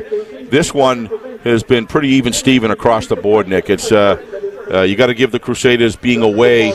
We're talking about that with Coach Sturgis about don't hang your head, stay in the game, don't worry about the score, do your job for 48 minutes. Right. And they may have barely won that quarter. If the Jaguars aren't able to score in this, they kind of won it 7-0 because both of those 14 points were in the very early in the first quarter. So got off to a rough start, but the Crusaders have figured some things out on their own end, and I think they've done a pretty good job on defense, not giving Sweeney and company free rein. But this is about what I expected. I don't know about you for the first half. Well, we'll get the full recap coming up at halftime. We expected a good game. We've got one. It's 14-7. We sure have. Two good Jaguars teams. Would like to add to that lead, though, if they can, before halftime. 29 seconds remaining. A 1st and 25 after the penalty. Sweeney being chased down. Going to circle back. Going to throw off the back foot. He's got a man, and it's broken up. That's Burris who came in out of the blue to break that one up. The sophomore with a great play. Well, what happened is the cornerback on his side has to release and go up, take Sweeney. He got outside. He was going to run the ball down the field a long ways, and watch what happens with number 25. Watch him. He's going to come back across. You figure he blows by everybody. Look at him. What a terrific play. Closing a ton of ground there. Yep. And we know how special of an athlete he is, and we heard about what he can do out of the backfield on offense, but again, kind of the center fielder there defensively breaks up that pass. The big thing about that play, you can't throw it into the end zone. That play is executed and even tackled on the spot. He's down to the 30-yard line. Sweeney has plenty of arm to make 2 shots into the end zone, Nick. 20 seconds. Second down and 25 from their own 45. Memorial's going to rush 4. Sweeney rolls out to his right. Eyes downfield. Looking for the sideline, gets rid of it. It's up for grabs. It's intercepted, but Burris ends up out of bounds. As in the end, Sweeney did the right thing and basically threw it away. Coaches on the Crusader sideline, Nick, are very happy with what they're seeing. You can see them shouting out to the players for support, doing a much better job of foiling this potent offense of the Jaguars so far. Be very interested to see how Coach Byrne goes into the halftime and begins to make some adjustments off of the adjustments that the Crusaders made to. It's just that cat and mouse game that makes football such a great game. Just over 11 seconds remain. Windham facing now a 3rd and 25.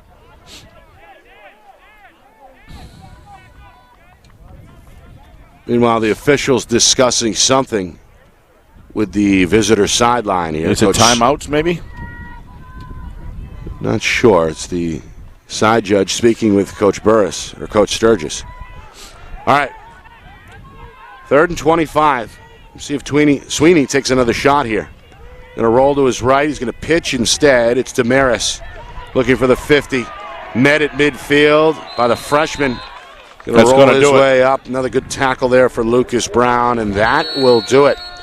First half in the books here at Windham. Jaguars get out to that early edge, 14-0. Memorial responds, but it's the home team with the lead at the break, 14-7 Windham. Nick, just a kind of a tale of 2 quarters. Windham comes out really strong in the first quarter. Yeah. Excellent play calling. give Coach Sturgis and crew the second quarter and just hang really tough there. Their offensive play, that was a very impressive, methodical drive, and the whole team was involved in it, Nick. The linemen were pushing runners from behind. It was a complete team effort. And we're sitting here 14-7, Jaguars in the lead going into the half. But both teams have some things that are very, very positive to go in and talk about at halftime.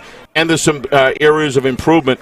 I would expect Coach Byrne to really analyze the offensive strategy in the second quarter and probably make some adjustments there, because with the personnel that he's got with Sweeney, Tigeron, and Damaris and company, there's a lot of things that they can do. So we'll see how it goes, but we've got ourselves a game looking into the second half. Coming up at halftime, just a few minutes from now, we will recap that first half, stats, highlights, plus a look around the league. A lot of games going on last night, including a big matchup in Londonderry and a pretty good one between Bedford and Exeter as well. Absolutely. So we'll touch base on the state of things in the NHIAA in week number 6. That's all coming up here in just a few moments as Windham and Memorial head to the locker rooms, 14-7 Jaguars at halftime. You are watching our Friday Night Lights New Hampshire Game of the Week, presented by Beals Insurance.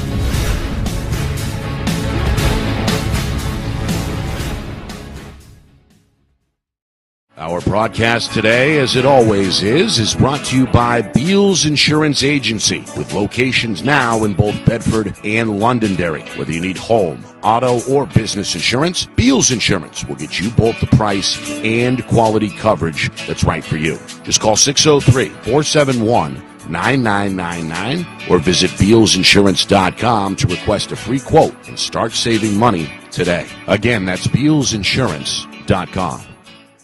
Hey, I'm Chad, the owner of New Hampshire iPhone Repair.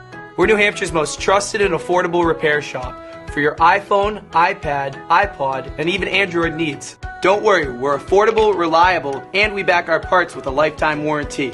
And do you know what the best part is? No, what? We can repair your phone while you wait. I know, that's why I'm here. Oh, I know, Mrs. Green. Here's your iPad, good as new. Bring your phone into New Hampshire iPhone Repair today.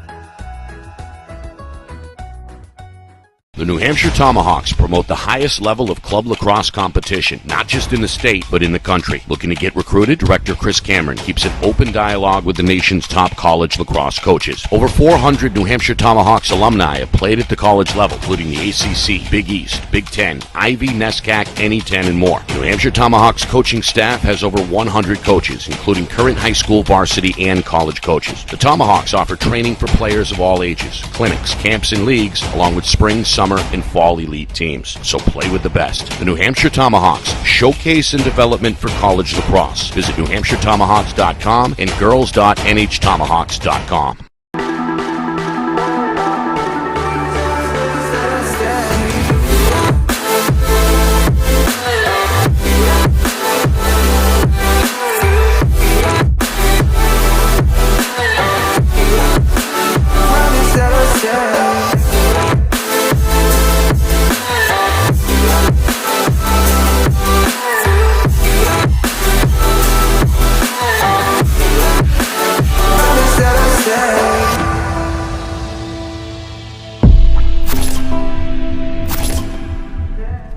How can you reach your team's fundraising goals at no risk and no cost? MG Sports offers a variety of products to make your team's fundraiser a success. Their products include tickets and discount cards to hundreds of local businesses. MG Sports now has a digital platform where athletes can raise funds in the comfort and safety of their own home. Don't waste another season. Raise more funds than ever before and become another football program in New Hampshire that sets fundraising records every season. MG Sports, fundraising made easy. Visit mgsportsfundraising.com to start raising money for your team today.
Let me know we're live.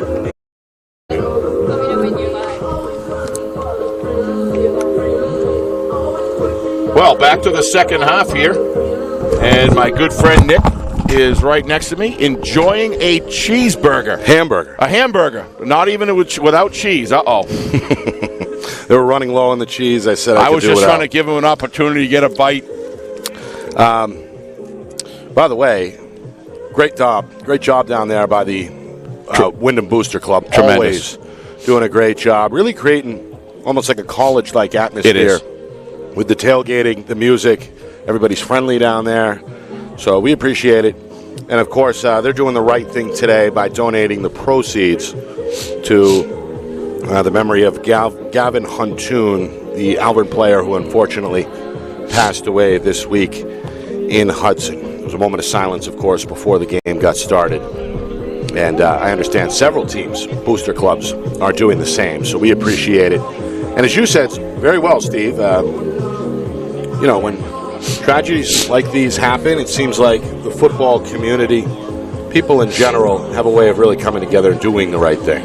Well, these are families that have played for the Hudson. You got the Hudson Bears, you got the Windham Wolverines, you got the Pelham Razorbacks. I mean, I can go on the Derry Demons, you got Derry Wolverines. You got all of these youth programs that these kids have been playing each other, and football is just a very binding sport. And it's a game that. Amidst tragedy like this, I can't imagine the tragedy. My heart goes out. All of our hearts at FNLNH go out to the Huntoon family in this situation. But these sort of things can't change what happened. But what it can do is give comfort to those people who are so affected that there's people behind them. There's prayers, there's commitment, there's resources, and most of all, a respect for the memory of the spirit of the person that's passed. And like I say, you saw in Londonderry, you saw a couple of years, there's tremendous amount of love and support in that community for their loss, that they and so many other communities cared about that as well. Plymouth, Bow, etc. Right? Southern New Hampshire, Nick, has just been some hardships lately, but we raised our family here in Southern New Hampshire, and one of the best decisions we ever made. And when you see things with a sort of reverence and respect that you saw here today, it just shows you what type of what's behind these trees and in the homes of the people that live in the community. Was hope that can continue. And football is a great vehicle and a great place to carry those feelings out and those forms of respect. So, well done before the game. And speaking of the game, Windham took the opening kickoff and put together a scoring drive. 79 yards, capped off a 2-yard touchdown run by the junior tailback Tiger On. Extra point was good from Liam Burke. 7-0 at that point. 7-0 ended up being the score after the first quarter. Windham adds a second early in that second quarter. A Sweeney to Damaris hook up through the air, a 19-yard touchdown.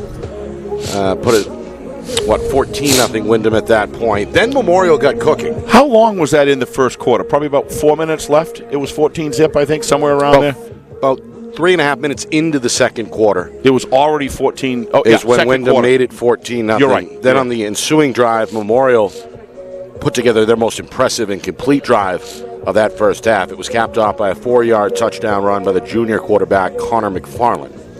Extra point on a good hold. Ended up making it 14-7, and that is where we are. And that was critical. At halftime. Critical to respond, Nick. It always is. When you go 2 scores down, generally speaking, if you don't score next, the percentages go way down in a football game, especially when you've got a running type style offense. It takes a long time, especially high school. It isn't like the Division I college and where they can score in 2 minutes. Some offenses can, but it's a great answer back by the Crusaders, and you can see why they've played. They won last week against the Spalding, and they've played the 2 overtime losses, but right in the game, right to the end. All right, Memorial will receive the second half kickoff, have a chance to maybe tie this game in the third quarter. Look around the league. Big matchup, Steve, today in Division III. D1's pretty quiet. Monadnock and Campbell. Monadnock Smashed them 52-8. That game was at, 11 this morning. And Monadnock continuing to look like playing football 11 power in Division 3. Interesting. Wow. Yeah. That is early. So 52-8. Some of the finals from last night, Merrimack, another win. They beat Spalding. They hand Spalding their second loss. What was that, 24-12? Yeah. Spalding and Merrimack now 4-2. Central, an upset win over Dover, 18-14. Congratulations to the Little Green there on their first win. We saw Concord, saw Central and Concord. If some things went their way, Nick, they play tough. They've got some talent on that football team. It was closer than the final score that we saw, for sure. Well said, yep. Pinkerton beat Winnicott last night 38-0. Salem, an out-of-state loss against Wachusett, 41-13. Portsmouth with another win, 35-14 over Offensive Keene. numbers coming up for Portsmouth a little bit. Yeah.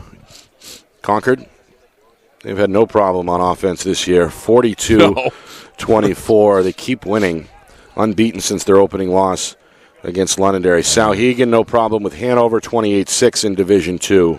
And then, of course, the two D1 games that really caught our attention. We were at Lancer Park in Londonderry, where the defending D1 champion Londonderry Lancers took care of business against Bishop Girton, 35-16, first loss of the season for the Cardinals. And Bedford, strong second half. They beat Exeter 20-10. All right, here we go. Kick short. Coming up, it's loose, and Windham says they have it. I think they do. Took a bounce off one of the up men, Daniel Betker. Jaguars had a crack at it, and they end up getting it. Zach Gilardi was in the mix for the boys in blue. So it looked like kind of a semi-onside kick. Very short squib down the middle.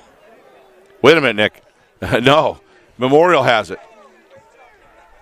Yep, there's the signal from the official. That, again, is referee Daniel Moylan. The ball was bouncing and kind of bounding around there between players. You notice? I think both teams had a crack initially. They did. And who knows what happened at the bottom of that I thought pile. Windham had it too. All right, Memorial's got it. So after some drama there on the opening kick to begin this third quarter, Crusader offense goes back to the ground, and Seymour is dropped. One of the big D linemen, Dylan Kim, the junior, had him to himself there in the backfield, about a yard lost, 2nd and 11. Boy, he is a house. Imagine, you're going to see him go right into this. That's wrestling with a grizzly bear right there. Good takedown, good wrap. And he's the nose tackle for a reason. Yeah, you got a nose tackle like that, Nick. You're in a situation you can run 3 down linemen there. That's the look here from Windham. It's Yeah. been the look most of the way. Couple 4s now and then, but Yep. But I think the base set has really been the 3-4. It has. McFarland, meanwhile, directing traffic in advance of this upcoming 2nd down and 11. Going to take a gun snap, going to roll to his left, going to throw off the back leg. Catch is made. 1st down, Memorial. Into Windham territory with another catch. Goes Colin Bailu, who's been busy this afternoon. It's a big hookup of nearly 20. Watch McFarland. He's going to his weak side here. That's kind of, you have to reverse your hips. Look at that throw right on the money with good velocity and a good yardage after the catch. This young McFarland fella is pretty impressive. Sneaky athletic. Well said, Nick. Sneaky athleticism, and he executes and seems to get stronger during the game as the game moves on. Minute gone by, 3rd quarter, 1st and 10. Crusaders at the Windham 43-yard line, looking for their 2nd touchdown of the afternoon. Burris. Oh, nice come up by got cracked. Goss. That's Goss and Joyce. Goss lets out a scream after collecting what's got to be his 7th or 8th tackle so far. Let me tell you, that's a football player. I guarantee you he waits for this all week long. And he just plays like, watch him come up. Watch him a 54. Look at that. That's something out of an August drill. Yeah, that's. Really. It's one-on-one. It's in the hole. If you don't like that, bang. Don't watch. That's good stuff right there. 2nd down and 10. Crusaders going to spread it out a bit. 3 receivers right side.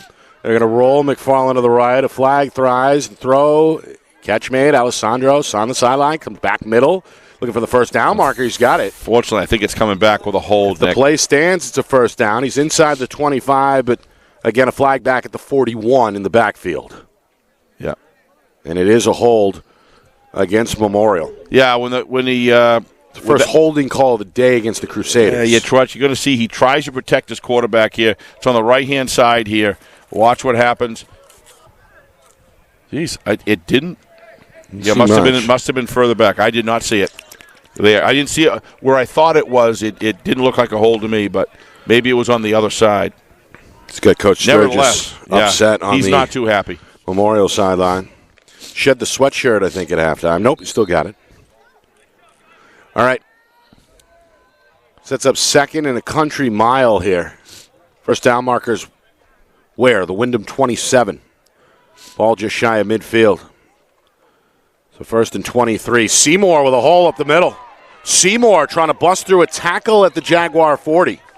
And again, keeping the legs turning, makes his way down to the 39-yard line. You're right, Nick. Keeping the legs turning. But this team has been trained exceedingly well that as soon as contact is made with their running back, they all come like a group and try to push forward an extra 4 or 5 yards. And it's been a very effective tactic in this game so far. Big clear-out block up front, too. They're starting to open up some holes on the interior. Well, you got a 3-down lineman. You ought to be able to open up some holes. But Goss has been doing a great job stopping him short there. Patrick Vachon's been active up front from Memorial. Nearly 3 minutes in, third quarter. Reverse. Flag again. Not much on that east-west run. That's Sebastian. We got 2 flags here, Steve. One in the backfield and one in the secondary, down by the first down marker. From up here, the game does not look as sloppy as the amount of flags, Nick, to be honest with you. There's a lot of laundry being thrown here. It's going to be interesting how both of these infractions work themselves out. We saw at the tail end of that second quarter a number of penalties in sequence, and then here on this drive, see now a couple, and the officials are going to take their time and talk about it. Again, our referee is Dan Moylan. Here we go.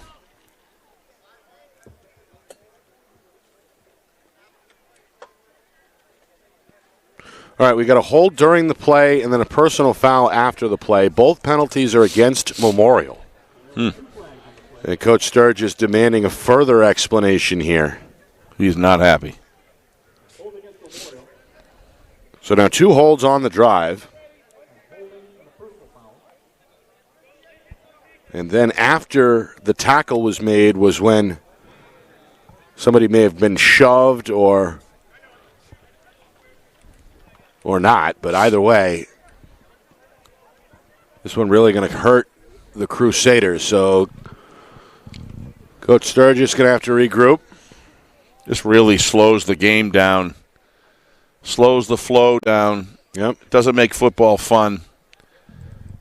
Coach Byrne on the field as well in direct conversation with Moylan. I don't know, Nick. I try to watch the field best I can. I'm just not seeing anything blatant with all these stuff on the field. I'll be quite honest with you. With me, if it impacts the play and you break the rules, then it's a penalty. But if it doesn't bear any real... I'm looking on replay. I can't find it. So I'm just having a bad day, I guess, missing it. That's all. If you're... I don't know. If you're giving your team an unfair advantage, I guess, but some of this stuff, if you really wanted to nitpick, you could find a problem on every play. Show me a man, I'll find you a crime, right? Right. They're going to move this back into Memorial territory. And we're going to continue to wait for the official to stop moving. He's all the way at the Crusader 30-yard line. So that means, about 42 yards between markers. Yeah, nobody likes this. This is 3rd and 42. This has been about a 7 to 9 minute time drop here trying to figure this out.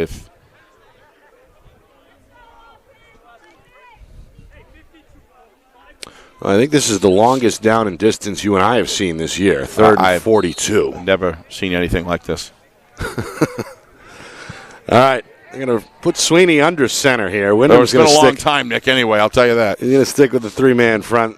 Memorial's going to go to the ground again. Seymour, not going to get much. Hole closes pretty quickly. Still going to fight for that extra yard up to about the 35-yard line. So 4th and a mile, Memorial going to have to punt, still trailing here 14-7. Let's hope we can come to some reasonable solution here so We're not here till 6:30 at night. Well, the first half moved pretty well up until the tail end. Yeah, but by the second half of the second quarter, and we're now 90 minutes this is in just real time. This stuff has been really just constant laundry on the field all the time, and I don't know. Saw some interference calls that I didn't see hardly any contact, if any. Especially on a fourth down. Yeah. All right, here's the punt. Barely gotten off. Good getting some. Take a line drive bounce. Wyndham stays away, and Memorial will down it.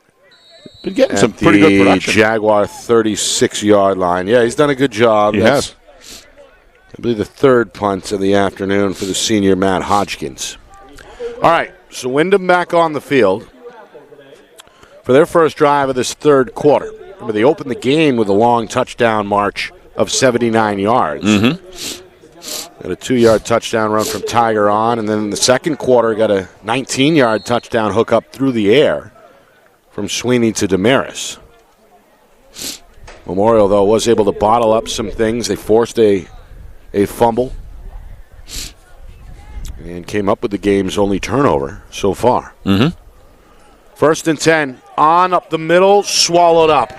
Yep, 65. Nowhere to go as the big D lineman Josh Johannett makes another tackle for a loss. They got players making plays out there, Nick, defensively that are really kind of even this game out from the defensive standpoint.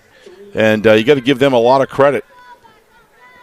They're winning battles up front. They are. As Johannett did there. Usually decided. 2nd down and 10. A fake to on, the pitch to Damaris near side. Gets the 40, but not a whole lot further to the 43. The side judge throws a flag at the tail end of the play, right in front of Coach Sturgis.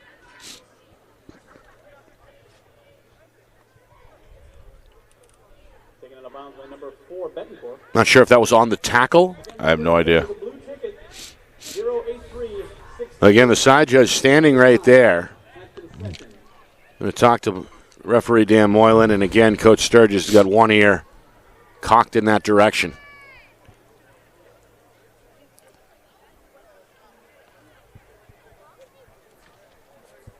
Clock stop with 7:25. Kind of delayed. The play seemed quarter. like it was over for quite a few seconds, Nick, and then all of a sudden the flag dropped straight down. I don't know if that's a sideline penalty. We're going to find out here.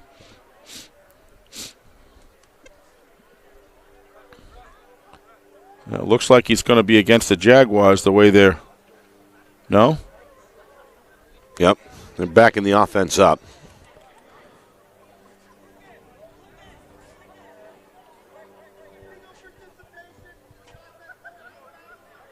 Illegal participation? That's what it sounded like. I don't know what that is. So we're going to have another 2nd down and 42. Illegal participation. Well, you see Burris That's trying pretty to deep force in the him, book, isn't it? trying to force him there. Pretty vicious stiff arm by Damaris. I don't know if that had anything to do with it or not. But you see the flag come in late after the whistles were blown. I don't know. All right. Ball just outside the Windham 20-yard line. They got to get all the way up to the Jaguar 46. And now movement here is seemingly these players are now out of rhythm. Yeah, it's out of rhythm. I mean, it's just the game has no flow to it anymore. And they're going to call it on Memorial. And it's encroachment against the Crusaders. Well, it's still going to be what? 2nd down and 32? No, 21. 21, excuse me, 21. That's better than 40, right? We had the last one, right? And we saw 3rd and 42 a moment ago. This goes from 2nd and 26 to 2nd and 21. All right, Sweeney ready to go with a receiver and a wingback to each side. Beelan in motion. And they'll reverse again. Didn't fool anybody. To Damaris. Yeah, they're going to stay home, and they're going to make a tackle inside the 20-yard line. Great job on the diagnosis home, by Nick. Memorial. You're right. As they, in the end, had 5 white jerseys waiting for Damaris. Didn't fool anybody. The defense has really done a great job for Memorial, standing up against this very, very good Jaguar team. And this just speaks volumes of why this team has been in competitive other than one game, almost every game. Yeah, that's Ray Aline there on the boundary, forcing the play upfield. 3rd and 30. That's a 9-yard loss on the carry there by Damaris. So, little surprised they don't have 2 safeties back, Nick. They're going just Burris. Well, they kind of do. There they go. They're bringing him back now. The strong is dropping back. Yeah, well, he's taking the slot.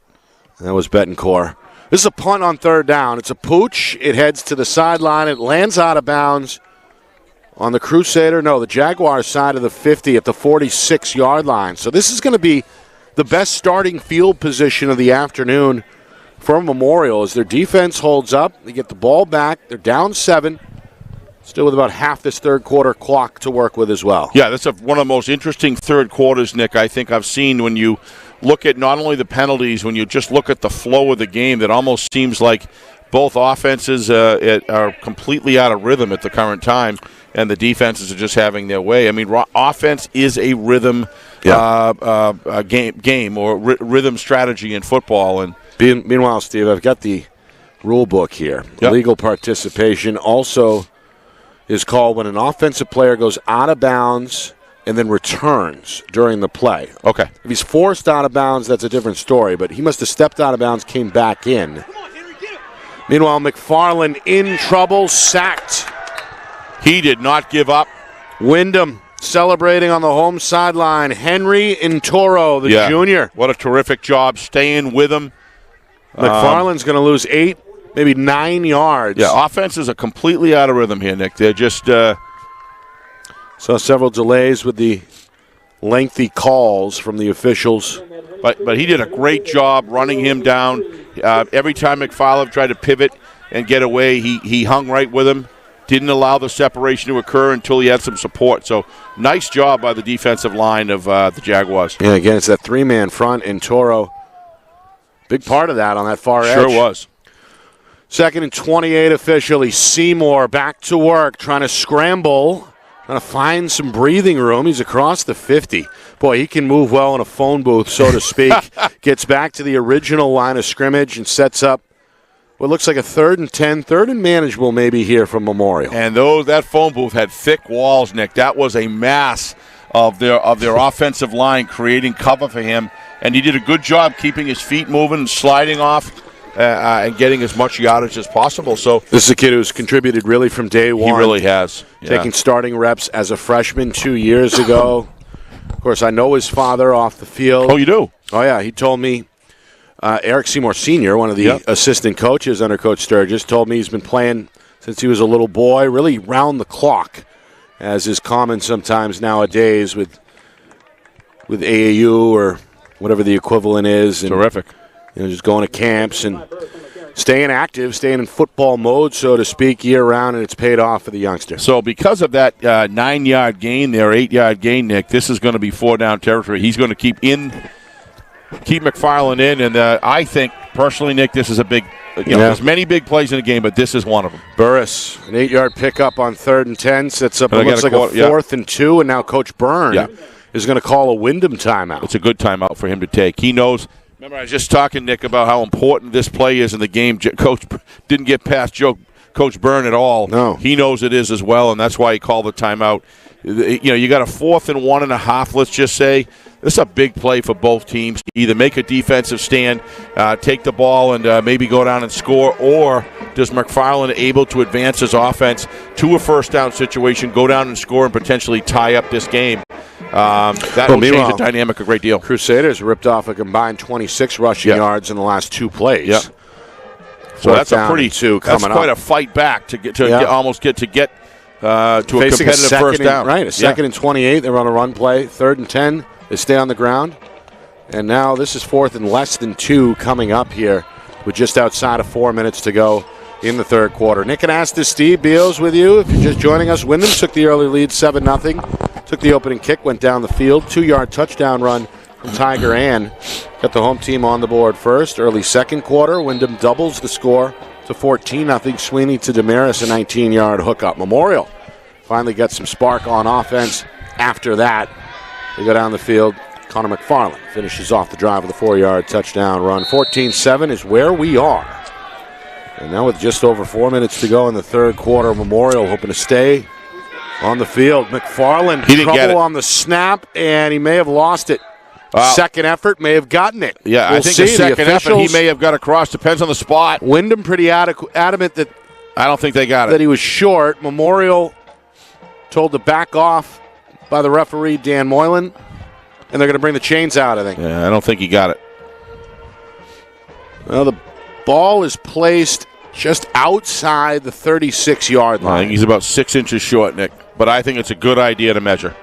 And it looked like the first down marker was right on the 36. So I think you're right. It's a few inches. Should be the gap here, but we'll see. It's about 6 inches short. Oh, gee. Maybe he did get it.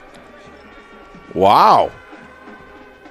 No, he didn't get it. Yeah, 6 inches short. Yeah. Yeah. There was a little more chain there than I could see originally. You've been perfect again, Steve. Wyndham's going to take over. Jaguar defense celebrating. Tell Kristen that, will you? That's a big stop for the home team as they bring the offense back on. It is a big stop.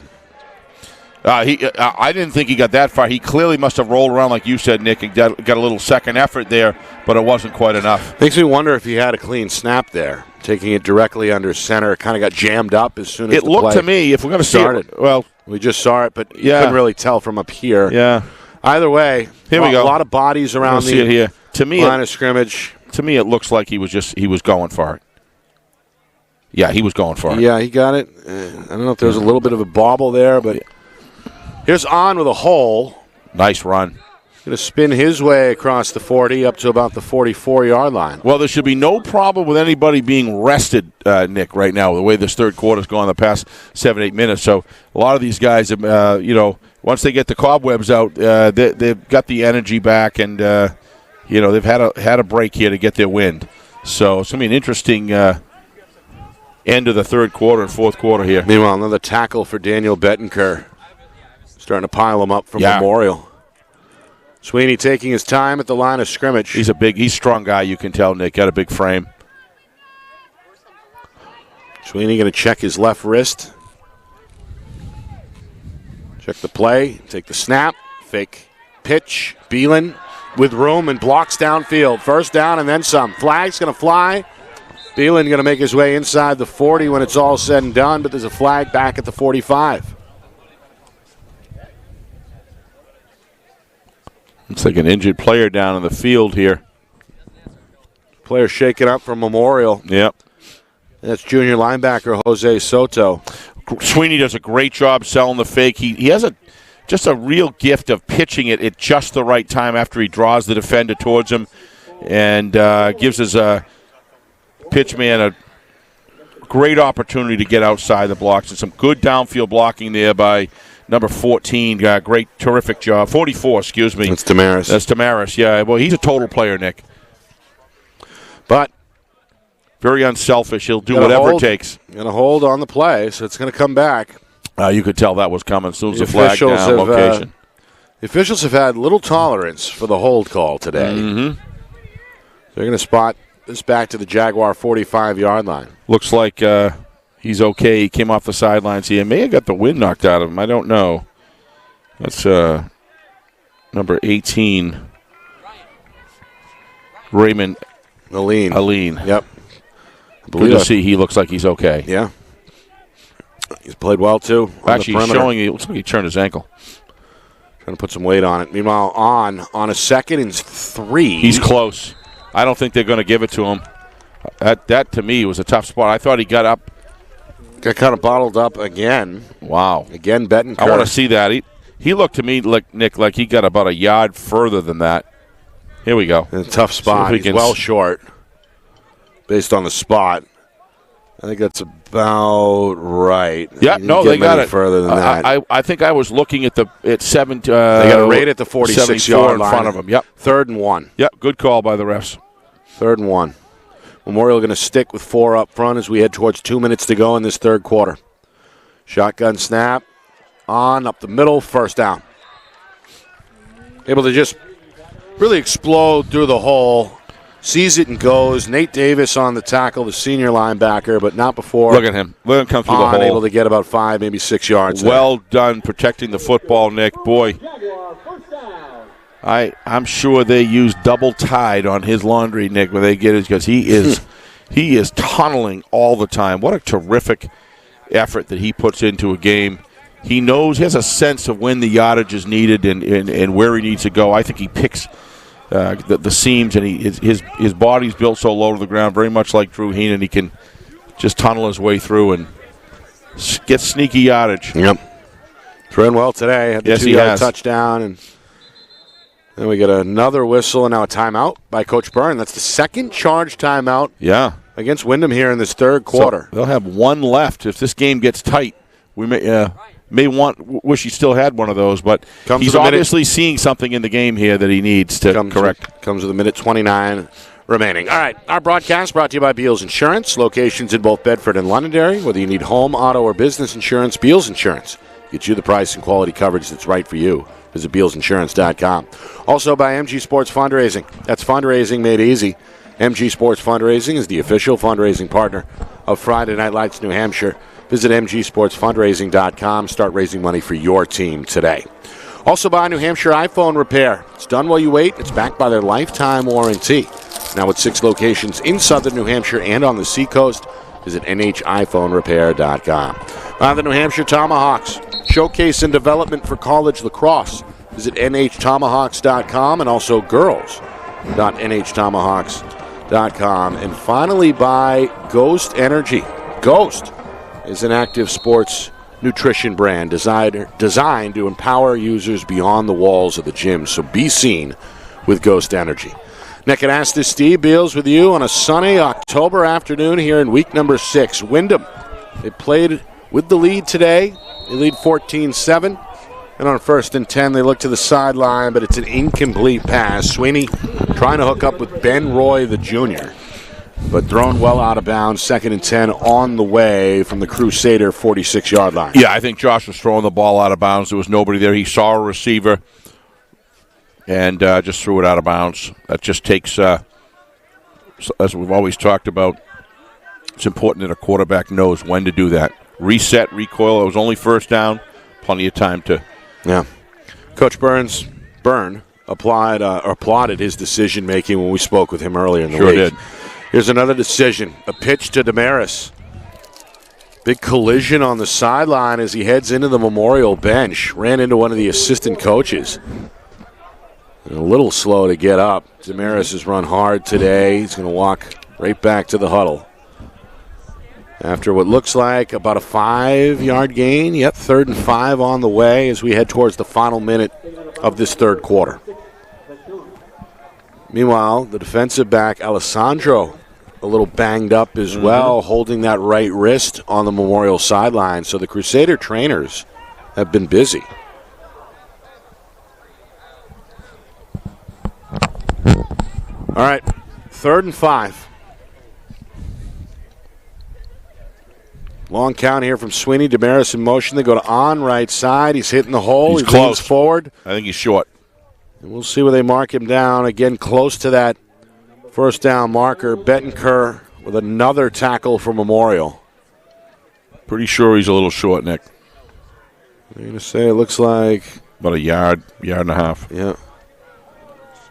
First down marker is at the 36. The ball is just inside the 38. So we await Coach Byrne's decision here. 40 seconds and counting. Offense staying on the field. Memorial trying to crowd the box. They got one deep safety. And the defenders talking amongst themselves here. Sweeney again checking the playbook on his left wrist. Going to take a pistol snap. Going to hand off to On. Left side. Ball comes out. Ball is loose, and Memorial's going to jump on it at their own 30-yard line. Tigers had a little trouble holding on to the football. You saw him grasping it with two hands throughout the kind of the second and the beginning of the third quarter, but at times has had trouble holding on to the football today. That's the second lost fumble by the junior, who was otherwise ran very well. Oh, yeah. Oh, no problem with his running. It's just the Crusaders, we're going to get a good view here, Nick. They forced it onto the ground twice. Just a nice strip. Question was he down? It was very close. So. It was close. And again, Memorial going to pounce on it. As Aline and company, good to see him back in there. 18 and white are right there. So, again, the defense for Memorial. Come up big. Coming up big, keeping the team in the game. It's a one-score difference with 18 seconds to go. They go up the middle on 1st and 10. This is Burris, the sophomore. They do a great job at pushing their runners upfield from behind. A lot of yak yards. For sure. Is that what you call it? Yards after contact. Yeah. All right. That'll do it for the third quarter. Windham still out in front. Memorial trying to tie the game. Fourth quarter next. You are watching our Friday Night Lights New Hampshire Game of the Week. It's presented by Beals Insurance.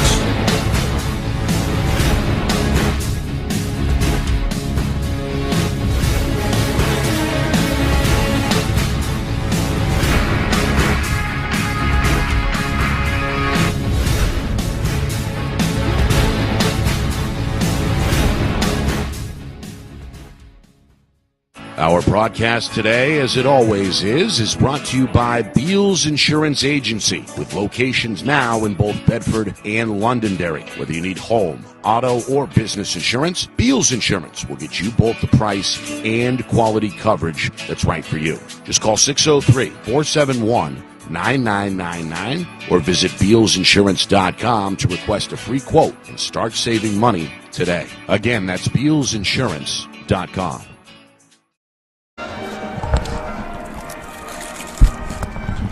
Well, start of the fourth quarter here in Windham. Nick Anastas, Steve Beals with you from Friday Night Lights, New Hampshire. It's our game of the week, presented by Beals Insurance. A Week 6 matchup between two aspiring playoff teams. Two really feel-good stories. Memorial has struggled over the years, started 0-3 with a couple of deceiving overtime losses in the mix. They make headwaves. You can see why. Last week, beating previously unbeaten Spalding to get their first win. Windham, meanwhile, a top 10 team, according to the voters in the New Hampshire Union Leaders. This pass goes incomplete. They break into the top 10 for the first time at number 10 with a 3-2 record. Trying to improve to 4-2 today. They played out in front really the whole way. They scored on their opening touchdown drive. Held leads of 7-0 and 14-0 midway through the second. Memorial gets on the board just before halftime. We see a scoreless third quarter. And now Memorial facing a 3rd down and 4 from their own 36-yard line, trying to figure out a way, Steve, to get back in the end zone and tie this game. Turnovers are big in the second half, Nick, because you don't have the time to recover from them that you normally would if it happened in the first half.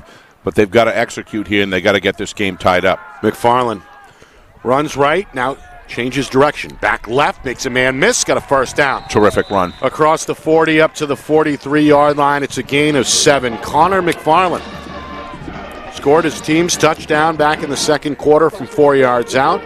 Makes some magic happen here on 3rd down to keep the drive alive. Well, he's been impressive, Nick, and he's a junior.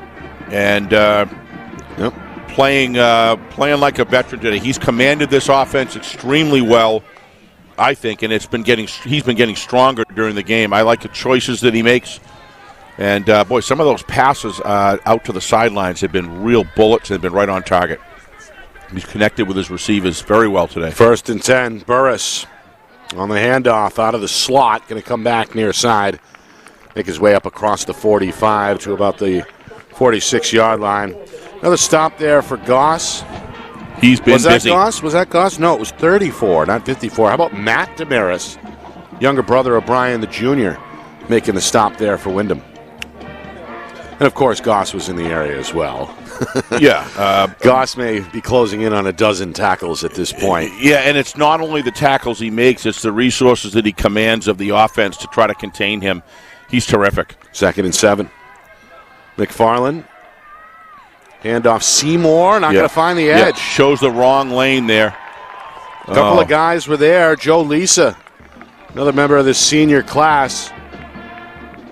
Somebody lost a helmet there up front for Memorial. One of their linemen going to have to come out for a play. They'll send in some support. Yeah, that's arguably their biggest lineman. Senior Adam Jacques going to have to come out for at least a play. Played pretty effectively today, Nick. He's played very well. Extremely good strength in his legs. I like his first step. I've been watching him when he goes out to when he blocks, Nick, his first step is very, very good. Puts himself in a position to drive the defender back. He's been very effective today. All right, Windham looking for a stop here on 3rd and 8. McFarland on the rollout, in trouble, escapes the sack attempt. Now going to throw off the back foot. He's got a man.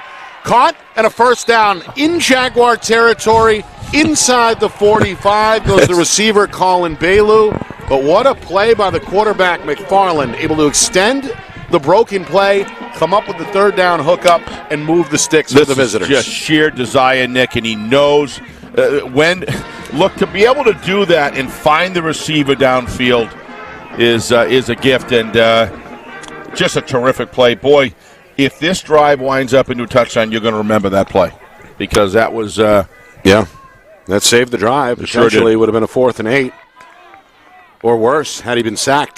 Tight trips right here. Nearly 3 minutes in, 4th quarter, a 1st and 10 on the way. Handoff. It's going to be a stretch run to the far side. Trying to find some room is Sebastian. He's got the corner, and he may have gotten the first down. Was Sebastian able to let the play develop and then had an extra gear, it looked like, along the sideline. Interesting play, Nick. They go tight trips right, and that's all used to hide him, the tip of the back end of the triangle. They hide him behind those players, and then they jet him across. Nice stealth play, and finished off by Damaris, but not Crusaders before. Ripping off some yardage. Another first down, ripping off first downs, too. They're in Windham territory now at the 33-yard line. Good offensive line work. They're hitting their blocks. Memorial looking strong here. Burris is the back. McFarland taking his time with the cadence. Now a snap, a rollout. Near side, throws off the back foot. Got a man again.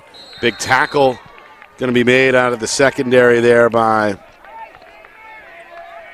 who was that? Crow-2. Catch made for Memorial by Vilgrain. It's his 3rd of the afternoon. Windham may have to do something with their cornerback and defensive secondary. They are playing way off. Their corners are 7 yards off, and it's opening up some outside patterns that they're going to grab that 5 or 6 yards. McFarland's got a good outside pass. Be interesting if they begin to screw down now.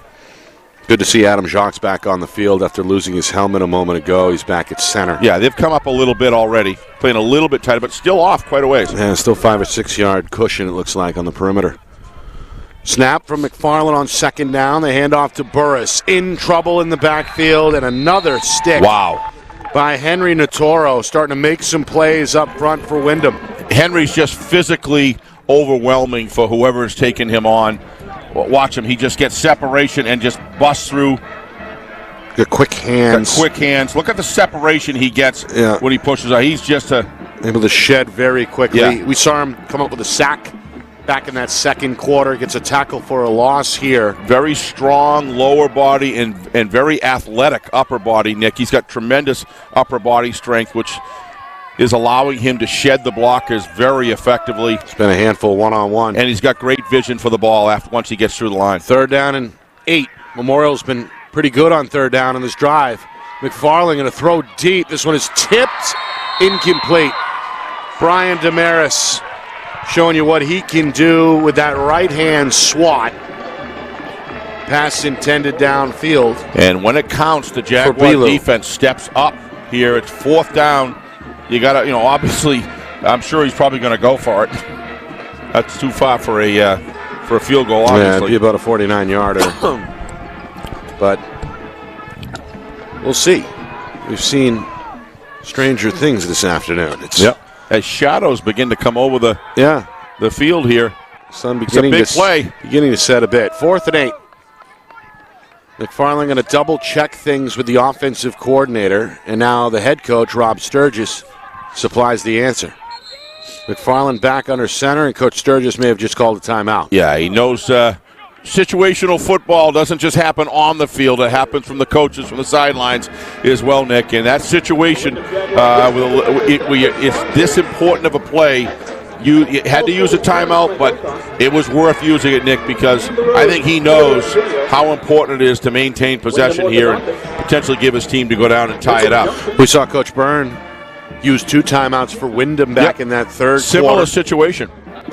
Sensed it was a big play, a big moment in the game, and You want to get your guys on the same page. So Coach Sturgis, perhaps sensing the moment, gets into the huddle himself here with a real hands-on teaching moment.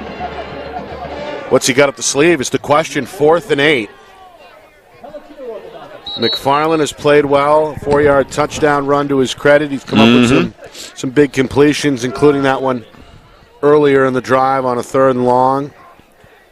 Windham, they've been able to kind of bend but don't break here in this second half, trying to deny this upcoming 4th down conversion. So 7:24 to go, 4th quarter. Officially a 4th and 8 from the Windham 32-yard line. Memorial going to spread it out and send McFarland back into the shotgun. He was under center prior to the timeout, so he's in the gun here with Seymour to his left. 4 receiver set, 3 strong side left. Windham's going to rush 4. McFarland looking, going to scramble now to his right, plants the feet. The throw is incomplete. Yeah, he was under a lot of pressure there. I think his best option was to throw it much earlier, Nick, but he was looking to buy some other time. I think he was looking for a receiver with a little more separation. Intended for Bolu, but but just well short. Yeah, he was just see right across the middle here. He had a receiver, but he had to hit him immediately on that kind of medium seam pass right there. Looking downfield, cutting across. Yeah, that just didn't have the range on it that it needed to be able to get it. He was open, but it would have taken a perfect pass. So hard to do that on the run. Windham comes up with the stop. They get the football back. 7 minutes and change to go, trying to protect a 14-7 lead from their own 32. On the option, the pitch to Maris, and now he's got room. A 1st down and more down the sideline into Crusader territory, all the way to the 40-yard line. What a run by Brian Damaris. He has played well. Scored Windham's 2nd touchdown back in the 2nd quarter. Comes up a little slowly here. Looked like he may have banged his arm there at the tail end of the run. But you can see green grass and white stripes had plenty of room. Burris tracks him down in the end, but not before another big gain. Yeah, that's a nice block on the outside by David Crudo. 27-yard gain. Yeah, terrific Croto has played well today as well. Which gave him the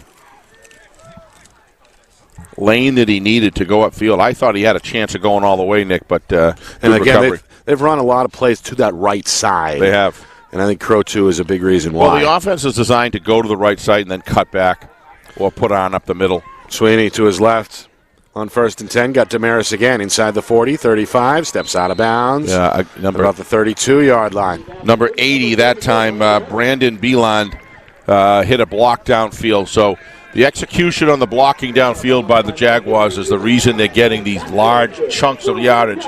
Because watch him on the side, number 80.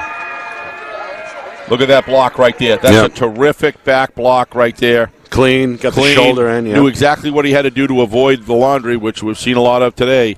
Great job. Penalty free here in the 4th quarter. Yeah, so far so good. 5 minutes in. 1st and 10 for the Crusader 31. Another option pitch. Damaris back to work inside the 30. Tackled around the shoulders.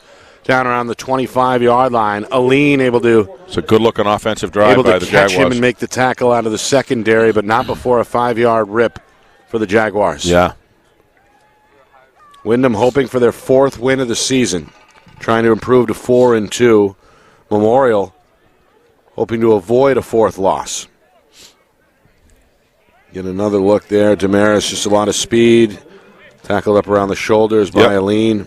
Nice tackle, though, by Elaine. Good speed there. Good pursuit. Midway through 4th quarter. 2nd down and 4. Officially a 6-yard pickup on the previous play. On is back in. They run it near side. No, they keep it with the quarterback. Sweeney tries to cut it back to the line of scrimmage, but may have lost a yard. Nice job containing by the Crusaders there. Just no place to go here for Sweeney. In the end, Johannet with the tackle. All right, so 3rd and 5, they lose a yard. We move inside of 6 minutes here. Clock starting to become a factor. Yep. I think it's now or never from Memorial. Defense looking for a stop. Got to get the ball back. Still a 7-point edge. I'd say this is definitely 4-down territory for sure. Coach Sturgis waving his arms, trying to direct the defense. 4 down linemen for Memorial. Beeland in motion. They hand. No, they keep it again with Sweeney, and again the edge is denied. Well, you got to give this defense a lot of credit, Nick. When they need to come up big for their team, they've been doing it time after time. This was a good-looking Jaguar drive going down the field. As soon as they start approaching the red zone, things tighten right up. Yeah, I'm really surprised he did not pitch that ball out there.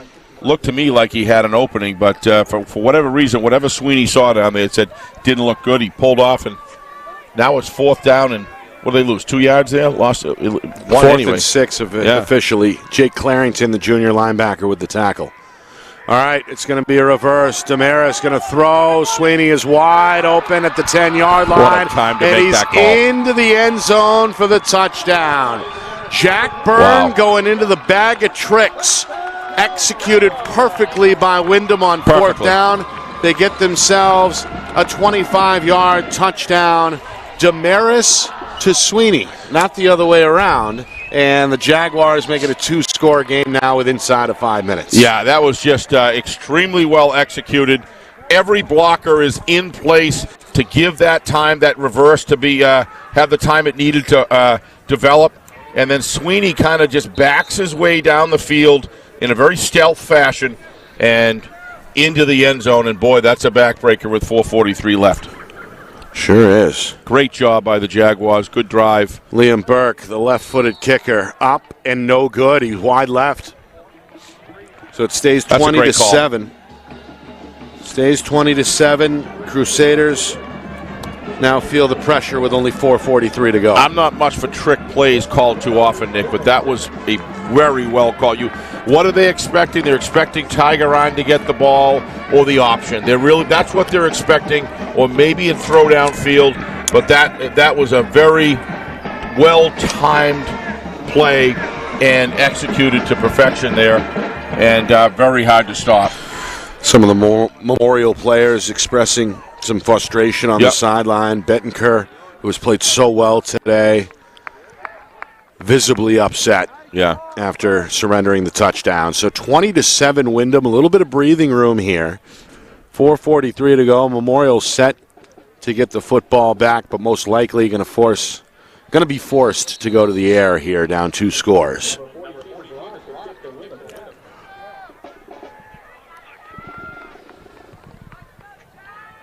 This is a line drive off one of the up men. Falls on it. Smart thing to do. It's the junior tight end, Corey Spencer. Took it off the shoulder pad, it looked like. Yeah, McFarland's got the arm, Nick, and they have some good receivers. Trying to run the ball is not going to cut it. You do not have the time to run, essentially the full length of the field. Very unlikely, unless you're going to expect to break some big runs. But with a defensive secondary that that the Jaguars have to stop the run, that's very unlikely. They're very good tacklers. I'd say just with a guy like McFarland with his arm, I'd let it go. McFarland in the gun on 1st and 10, going to roll out. Flag thrown, throws off the back foot, throws out of bounds. Looks like the umpire threw it, or it may have been the referee himself, Dan Moylan. I think it was. Looks like some of the Crusader players were upset. This may be against Memorial. Is it a hold? Yeah. And we saw Patrick Vachon, who played so well today. Trying to complain there to the referee. Tough to straddle that line if you're an O-lineman on those rollout plays specifically. There you see it, by the way. And that's Entoro forcing the issue for Windham, who's been a handful. Yeah, he has. So an understandable call, in my opinion. This one backed up to the 10.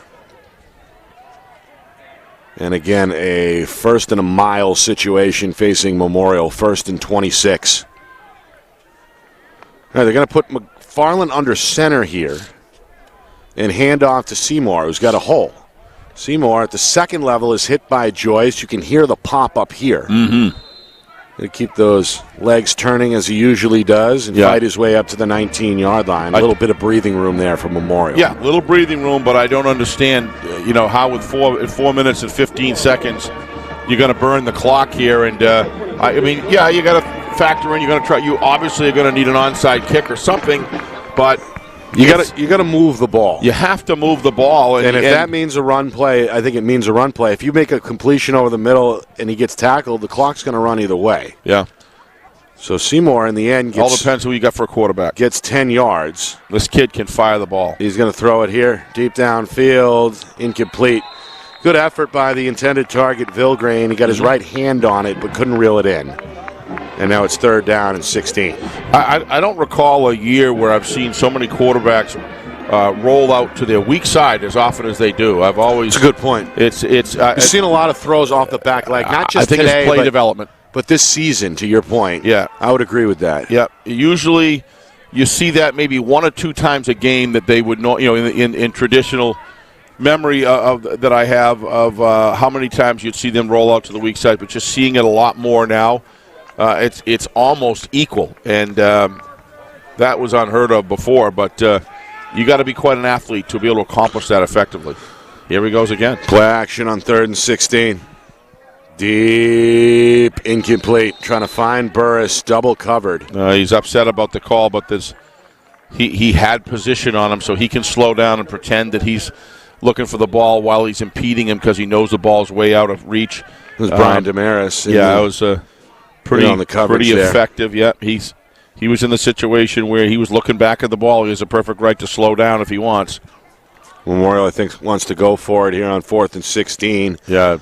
What else are you going to do? Coach Sturgis having a word with one of the officials here just outside the 20-yard line. All right, McFarland back in the gun here. Seymour is the tailback with him, and now we have a timeout by Coach Byrne. That's going to be the final Windham timeout with 3:39 to go. Jaguars hoping to get their defense on the same page. Yeah, you want to make sure your defensive backs are all located in the proper place. Make sure that you, explain you cannot let, under any circumstances, a receiver get behind you. Have to keep them underneath, and that's a long way. That's almost 20 yards, if you will, for a first down. So it's going to take a mammoth effort here by the Crusaders, Nick. But he does have the arm to get it done. But reminder, at this point, this is throwing time. After the game, full recap, scoreboard watch, stats highlights, all that coming up after the game as we put this one to bed. Another successful week, no matter what happens here over the final 3:39. We're back on the air Thursday with FNL Gridiron. Every Thursday, live at 6 Eastern. Or anytime after that on demand on our YouTube channel, FNLNH Media. Again, Friday Night Lights, New Hampshire on YouTube at FNLNH Media. Nick Anastas, Steve Beals with you. Sun beginning to set here in southern New Hampshire. Final 3:39 still on the 4th quarter clock. 4th and 16. McFarland throws up another prayer. This one knocked down by Damaris at midfield. Smart move, dropping the ball. They're going to take over at the 20. As opposed to maybe the 50 where he would have picked it. So, Windham now in a position to close this one out if they can execute. Memorial still with two timeouts remaining, but again down 13 with only 3.5 to go. The situation starting to look a little grim for the Crusaders. Yeah, it is, and you got to give Windham credit, Nick. They every time that Memorial would start to make a move, work the way down the field, they foiled it. At the end of the day, the drive, only one drive got into the end zone, and that speaks volumes for the defense because this is a good Memorial offense. Yeah. Right side run on 1st and 10 on. Puts the Jaguars back inside the red zone. Tackled at about the 18-yard line. Another stop there for Memorial linebacker, senior Nate Davis. Seemed to me, Nick, there was some passing opportunities underneath, given the fact that the Jaguars are playing so far back, but they seem to want to go downfield, and none of them really connected. But when you're facing a good defense, it's hard to come back 2 scores. 2nd and 7 on a plunge down to about the 15. You got 2 Crusaders still down. And, well, again, the Memorial Athletic staff, they've been busy this afternoon. They're back on the field here to attend to 2 players. I heard it's been physical in the trenches. Some of the players call for water immediately upon the tackle there. Not sure if it's a cramp or some kind of a situation in regards to that. You don't hear that every day. The big D lineman, Josh Johannet, is back on his feet and okay. He's played well on who both is that ends down of on the other scrimmage. side, Nick? Not sure. The EMT, it looks like a leg issue. Stops the clock with 2:46. We'll get another look at the replay. On goes straight ahead, and that may have been one of the defensive backs / the kicker / punter, Matt Hodgkins. As you saw, he may have taken a knee to the helmet there, Steve. You see it right there. He got kind of twisted up underneath. He sure did. On his way to the ground. Valiant effort on the tackle, but paid the price for sure. Yeah, it looks like he just the whole body just kind of got contorted and twisted, and looks like the knee was left behind, and that hopefully he's going to be okay because he's in some pain for sure. Yeah, he looks at when they're laying down that long. Usually, that's more than just the wind getting knocked down. I think there's something with the leg there, with the left leg or the right leg, I should say. No, they're going to try to get him up. Yeah, it's his left leg. I'm sorry. Coach Sturgis helping him to his feet. Yeah, you hate to see an injury, period, but you really hate to see it late in the game. Really struggling putting any kind of weight on it. No. There's been a number of injuries today on the Memorial side. Yep. A handful, a half a dozen or so. And they fought hard. Mm-hmm. Trainers have been busy. I don't recall and I don't have anything to do with injuries. Totally different, obviously, here. I didn't mean what I'm going to say to suggest that. That happens in the game. But the flow of this second half has been is intermittent and as I've ever... Choppy. For sure. A lot of start and stops. Yeah. All right, 3rd and 7 from the 17. Sweeney in the gun, takes another snap, rolls himself, pitch. Oh, what a great open field tackle. Beelan tackle, that's the freshman. Lucas Brown, who got him down by the waist. And now Coach Sturgis is going to use his second timeout. He'll stop the clock with 2:37 and gather his troops along the near sideline. Upcoming 4th and 7 facing Windham. So it's Memorial's basic last stand here, basically, with now 2:37 to go. Well, last night, a showdown between number 1 and number 2 in the polls. Londonderry, the defending champion, previously unbeaten Bishop Girton, coming into Lancer Park. Steve, you and I were there. Excess of 2,000 people there watching that game. I bet. Londonderry showing folks who's boss. Still number 1, still undefeated against in-state competition. And in the hunt now, it's for another championship, which would be 3 of the last 4 years if they can pull it off under head coach Jimmy Lozon. You got players with speed, then you have team speed, and their team speed just stands out to me, Nick, beyond any other team that I've seen so far this year. And you want to check out that game? We got it up in its entirety. And it's a lot of views. It's a hot item right now up on our YouTube channel, FNLNH Media. All right, 4th and 4 officially. Sweeney's going to go to the air. A rainbow pass into the end zone. Oh. Touchdown, Windham. Beeland able to pull it in over the shoulder. Pretty good coverage by the defensive back, Burris. It didn't matter. Sweeney drops it in the bucket, and the Jaguars added the score. 26-7 now with 2:28 to go. That is a precision pass, but an even more difficult catch over your back shoulder. I'd like to see this again. This is, hopefully we get the whole piece here. Good blocking. We're going to get a good shot of it here. I wasn't sure he came down with it or not. Oh, they're calling incomplete now, yeah, Steve. Incomplete. The back judge put his arms up signaling touchdown. They get together, they discuss. Can we see that again? They reverse the call. Yeah, can we see that again, if that's possible?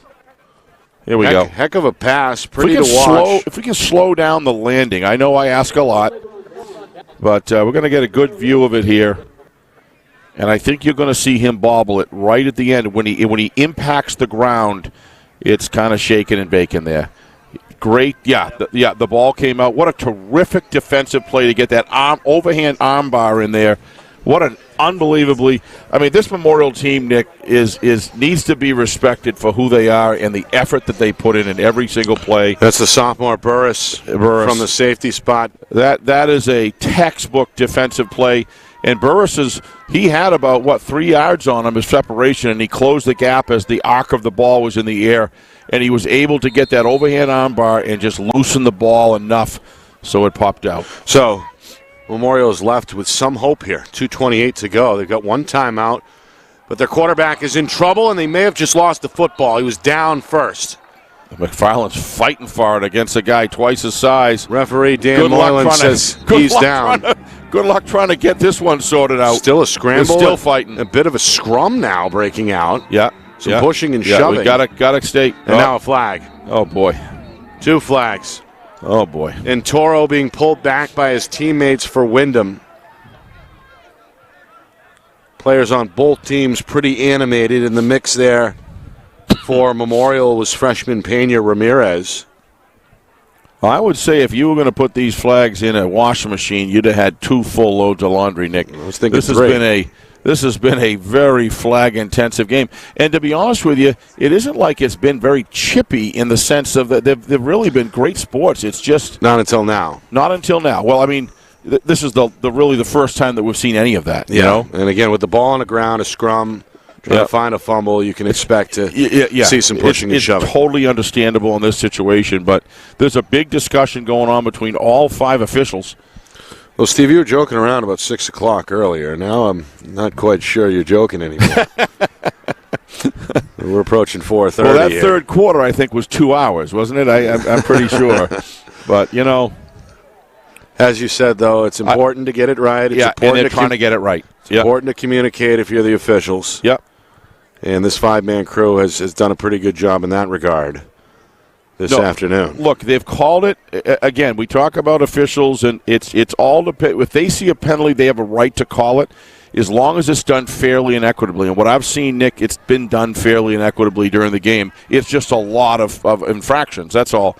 And but it's been pretty equitable from what I've seen. A few times there, Coach Sturgis, I thought, had a few good points there on some of those interference calls, but overall it's really leveled out.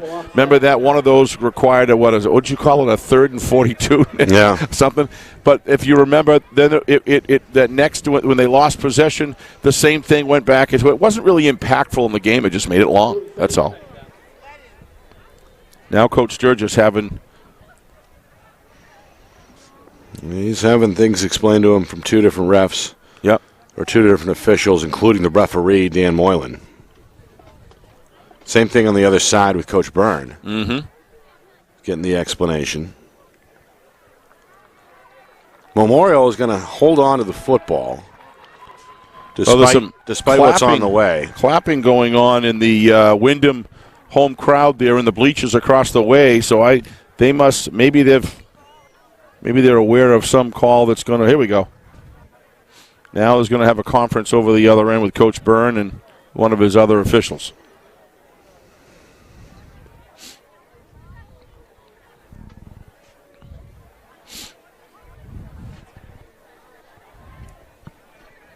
Well, it's been interesting no matter what. I mean, again, if there was some pushing and shoving after the play, why are we taking I don't know. Let's just make the calls and move on. 10 minutes to explain it. I mean, my gosh.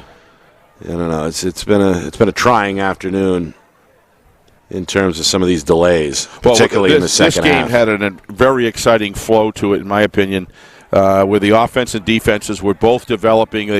Windham started on fire right off. Memorial started coming on, and then just since about a third into the third quarter, it's just there's been no flow to this game whatsoever. There's been more timeouts than there have been plays. All right, finally ready here, Memorial, with the clock now running down towards 2 minutes, 2nd down and 10 from their own 5-yard line. More like 2nd down and 17. Here's Burris going to bounce it, another flag. Burris still hunting for the sideline, still alive at the 20 before being escorted out of bounds by Damaris the Elder. But again, there's a flag back at the 11-yard line. This time it was thrown by the side judge, it looks like, and it may be another hold. I don't know. Some of the Memorial players are starting to walk backwards here. It looks like it's going to be against the visitors. Well, you've heard the adage, Nick, and I honestly believe it's true. There's holding on every play. The question is to what level do you want to dial it up or dial it down? And this just seems to be extremely tight. Yeah. Both of these teams appear to me to be very, very well trained as far as the offensive lines I've seen on both. It's just.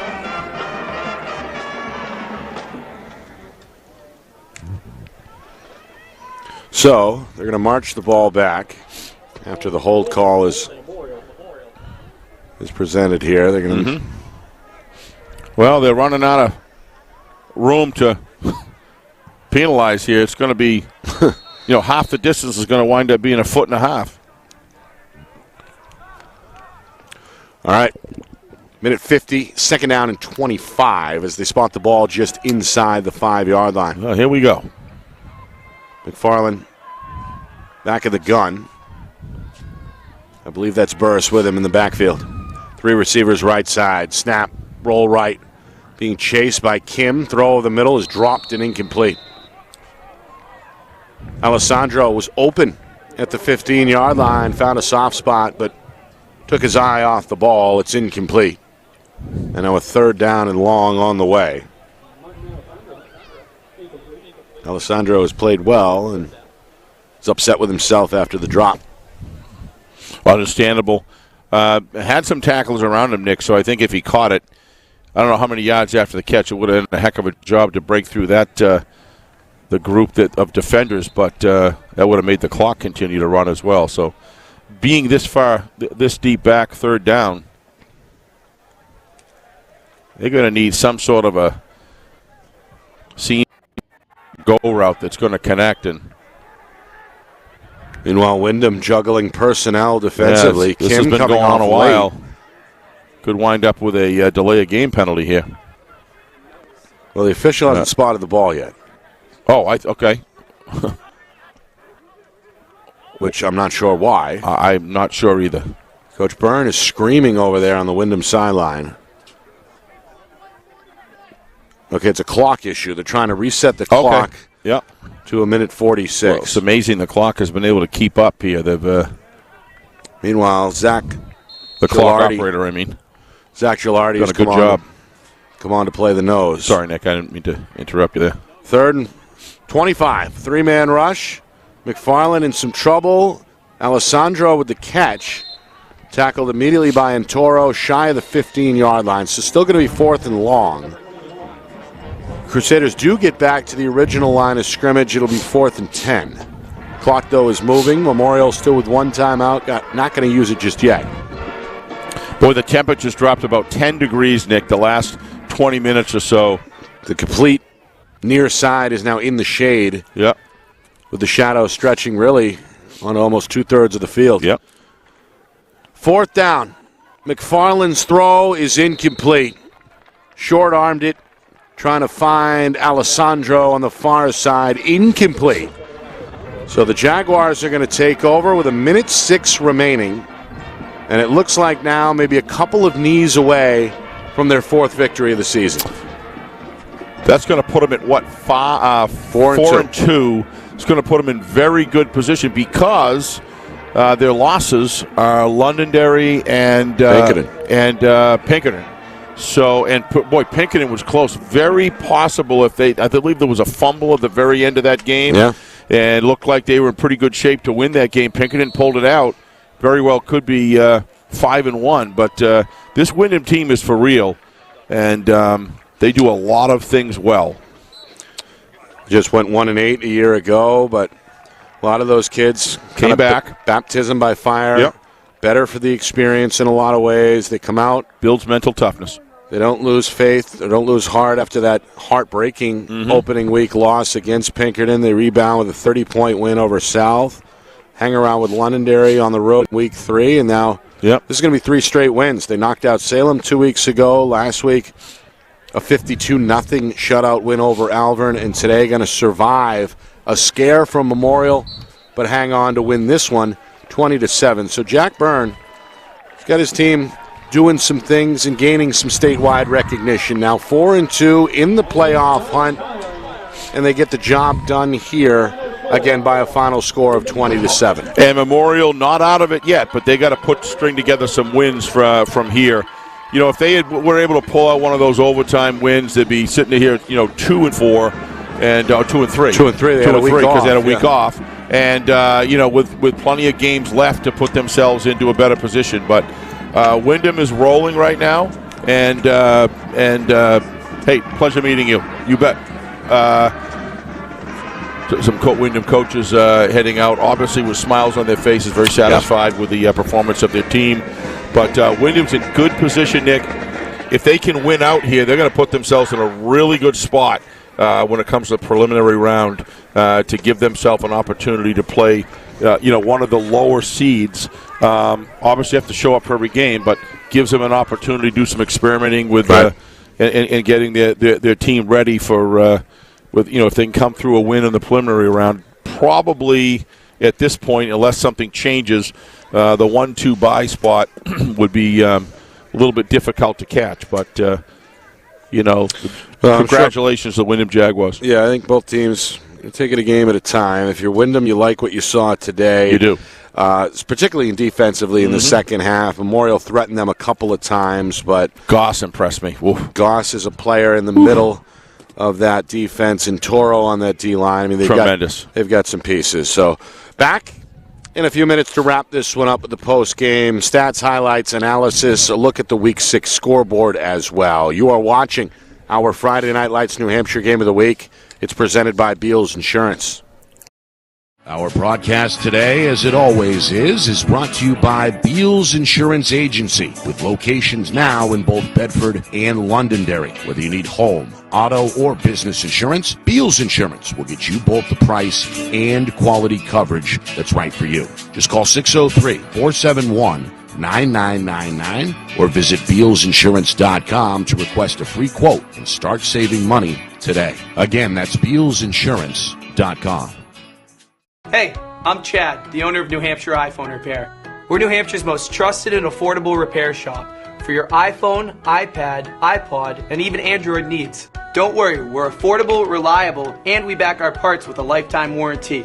And do you know what the best part is? No, what? We can repair your phone while you wait. I know, that's why I'm here. Oh, I know, Mrs. Green. Here's your iPad, good as new. Bring your phone into New Hampshire iPhone Repair today. The New Hampshire Tomahawks promote the highest level of club lacrosse competition, not just in the state, but in the country. Looking to get recruited? Director Chris Cameron keeps an open dialogue with the nation's top college lacrosse coaches. Over 400 New Hampshire Tomahawks alumni have played at the college level, including the ACC, Big East, Big Ten, Ivy, NESCAC, NE10, and more. New Hampshire Tomahawks coaching staff has over 100 coaches, including current high school, varsity, and college coaches. The Tomahawks offer training for players of all ages, clinics, camps, and leagues, along with spring, summer, and fall elite teams. So play with the best. The New Hampshire Tomahawks, showcase and development for college lacrosse. Visit NewHampshireTomahawks.com and girls.nhtomahawks.com.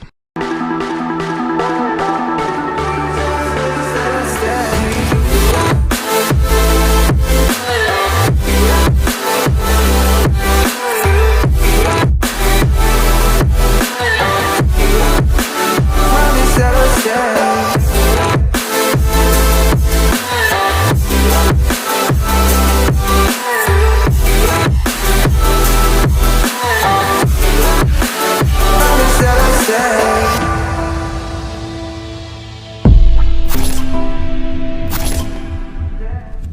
How can you reach your team's fundraising goals at no risk and no cost? MG Sports offers a variety of products to make your team's fundraiser a success. Their products include tickets and discount cards to hundreds of local businesses. MG Sports now has a digital platform where athletes can raise funds in the comfort and safety of their own home. Don't waste another season. Raise more funds than ever before and become another football program in New Hampshire that sets fundraising records every season. MG Sports, fundraising made easy. Visit mgsportsfundraising.com to start raising money for your team today. All right, back here in Windham as we get a look at the Jaguars, now 4-2 following a 20-7 victory over Manchester Memorial. Nick and Astis, Steve Beals with you from Friday Night Lights, New Hampshire. It was a good start for the home team. They went down the field, put together a 79-yard drive, capped off by a 2-yard touchdown run by junior tailback Tiger On. It was 7-0 Windham after the first quarter. They doubled their lead to 14-zip less than 4 minutes into the second quarter. Sweeney to Damaris, a 19-yard touchdown pass, made it 14-0 home team. Then Memorial responded with a lengthy drive of their own, capped off by a 4-yard touchdown plunge by junior quarterback Connor McFarland. 14-7 Windham at halftime. Third quarter, things hit a bit of a snag, a lot of flags, a lot of delays, and as a result, neither team really got back in the rhythm in that third quarter. We went scoreless. Fourth quarter, Windham on a trick play on 4th and 5, Steve. They go the reverse order through the air this time as Damaris finds Sweeney with less than 5 minutes to go. A 20-yard touchdown run. What a good play call. Extra point failed. 27 ends up being our final. So Windham now at 4-2. Memorial slips to 1-4 after yet another tough loss here on the road. Yeah, let's talk about Memorial first. There is no other team that's anywhere near Memorial that's 1-4. They're the best 1-4 team in the whole state by a long shot. To me, they're not a 1-4 team. I think they're like should be about a 500 team. They play hard. They've got some talent. They just run into some tough situations, and but I have all the respect for the world for the way these guys play the game, the coaching from the sidelines, and Memorial is back regardless of the 1-4 record, and they got some more. They got 3 more games to try to put something together, but they deserve a lot of credit. I love the fact that they were fighting right to the end, and that chippiness shows that I'm not giving up until the last minute. They're playing 48 minutes of football. The Windham Jaguars, they're on the way. To me today, as good as Sweeney was, and as how well he executed the option play, I think the defense today was just fantastic for Windham, and they faced a test against this Memorial offense. And to me, they're going to be a difficult team to beat. And it's when you look at the upper tier teams, they better not think if Windham comes to town in the playoffs, it's going to be an easy run because Coach Burns got his guys running here. This is a good football team, strong. Listen to a lot of the coaching back and forth that was going on. This team runs like a clock. And they looked a little more dynamic today, too, I felt like, too. The mixing up the inside-outside runs, went to the air a bit, a couple of trick plays that panned off or panned out. They did, of course, lose 2 fumbles, which won't sit well with Coach Byrne. But overall, I felt like the offense was a little more fluid today than back when we saw them, at least, in Week 2. And, well, they put up 44 in that game, a big win over South. But still, I felt like maybe they're a little more complete, a little more dangerous based on what we saw today against Memorial. Yeah, I think that the play call, as you were talking about a little too earlier by Jack Byrne on the reverse and then thrown to Sweeney, there wasn't anybody within 15, 20 yards of him, and he scampers right in the end zone. That was just a terrific call at a time that I don't think anybody really was expecting it. Right. I try to think offensively to expect the unexpected, and I didn't expect it, I'll be honest with you. Right. And that was just a terrific call at the right time, well executed. Damaris looked very solid today on offense, I felt. Really did. Tiger Round is a great back. He just struggled a little bit today. Got to work on some ball control. Probably want to have 2 hands on the ball as he's approaching the contact as opposed to waiting for the contact and reacting to it. Maybe it was because it was a first really cold day today to play football, and that could have been a factor as well. But other than those 2 situations, he looked really, really solid to me. They have a good offensive line, but the defensive line, 3 down linemen, Nick, you talked about it earlier. The performance that those 3 individuals have was just terrific today. And if you can do that well against a good team with 3 down linemen, you throw 4 in there, you're going to be able to get the rush. I'll tell you what I think, and I'll end here. I think the thing that's going to, if they wind up playing Exeter, that's going to be a great game because they stop the run very, very well. I got the schedule here for Windham, Sure. and it's a bit different. They've got only 2 games left. Yep. 2 road games. At Central next week, at Concord in Week 8. Week 9, they're off. Right. So essentially an extra week of rest, potentially heading in to the preliminary round of the playoffs. And when you've been banging all year long, that's a great time to have a rest. So Windham's got a good thing, and I'll tell you, when you look, if let's assume if they're favored against Central, I don't think anyone would disagree with that. Let's just say they're able to defeat Central. Now they're going in 5-2. Right? And then they're going to go in that Concord game. Boy, that's going to be a hard game not to visit. We'll have to have a conference with Ben back in back in the studio. But there's a lot of football to play before that. There really is. And then again for Memorial, they return to the Queen City for back-to-back home games against Winnicott and Nashua South. 2 winless teams, the next 2 on the schedule before they wrap up the season. So if you have a situation who wraps up at Exeter? Memorial. So let's just say they're able to win 3 games, and let's just say 3 games is number 13. Put you on the borderline. Let's just say that. I don't think there's a team that I can think of that's more deserving of them. And if you're going to go by head-to-head, they beat Spalding, but Spalding's still got a 5-2 record, right? 4-2. 4-2 record. I keep thinking there's an extra game play. A 4-2 record. One of those it was out of state. So officially 3-2. So things may be tighter than people think. Things could be tighter in the edge, right. Exactly, Nick, than what we think today. All right. Want to say our goodbyes. We want to thank, of course, John and his staff here at Windham. Really impressive job with the boosters, the assistants, everybody. Just very accommodating. Helping out. Good to see Lauren before the game, the whole 9. So we appreciate John Hall and his staff here at Windham. And we also appreciate, as we look out in the distance, maybe Chris can get a shot of it, that new tower out there is providing tremendous opportunities for us to get the game out in HD. That's a good point. And so that's really so Windham, between this clubhouse, between all the new infrastructure they put in here, Nick, and new communication tower, which provides the access, is really, I would say, just a wonderful venue to come, and they're very, very friendly and nice. One of the best backdrops in the state. I don't think there's any doubt. As well, especially at this time of year. I want to thank our sponsors as well, Beals Insurance, MG Sports Fundraising, New Hampshire iPhone Repair, the New Hampshire Tomahawks, and Ghost Energy. For our crew, Kristen Beals and John Barron behind the camera lenses doing a great job again. We appreciate them. Of course, the man behind the curtain, our director back in the Beals Insurance Studios, is Ben Beals, doing a fabulous job yet again. For my partner, executive producer Steve Beals, my name is Nick Anastas saying so long. Final score, final time, Windham 20, Memorial 7. This has been a presentation of our Friday Night Lights New Hampshire Game of the Week, presented by Beals Insurance.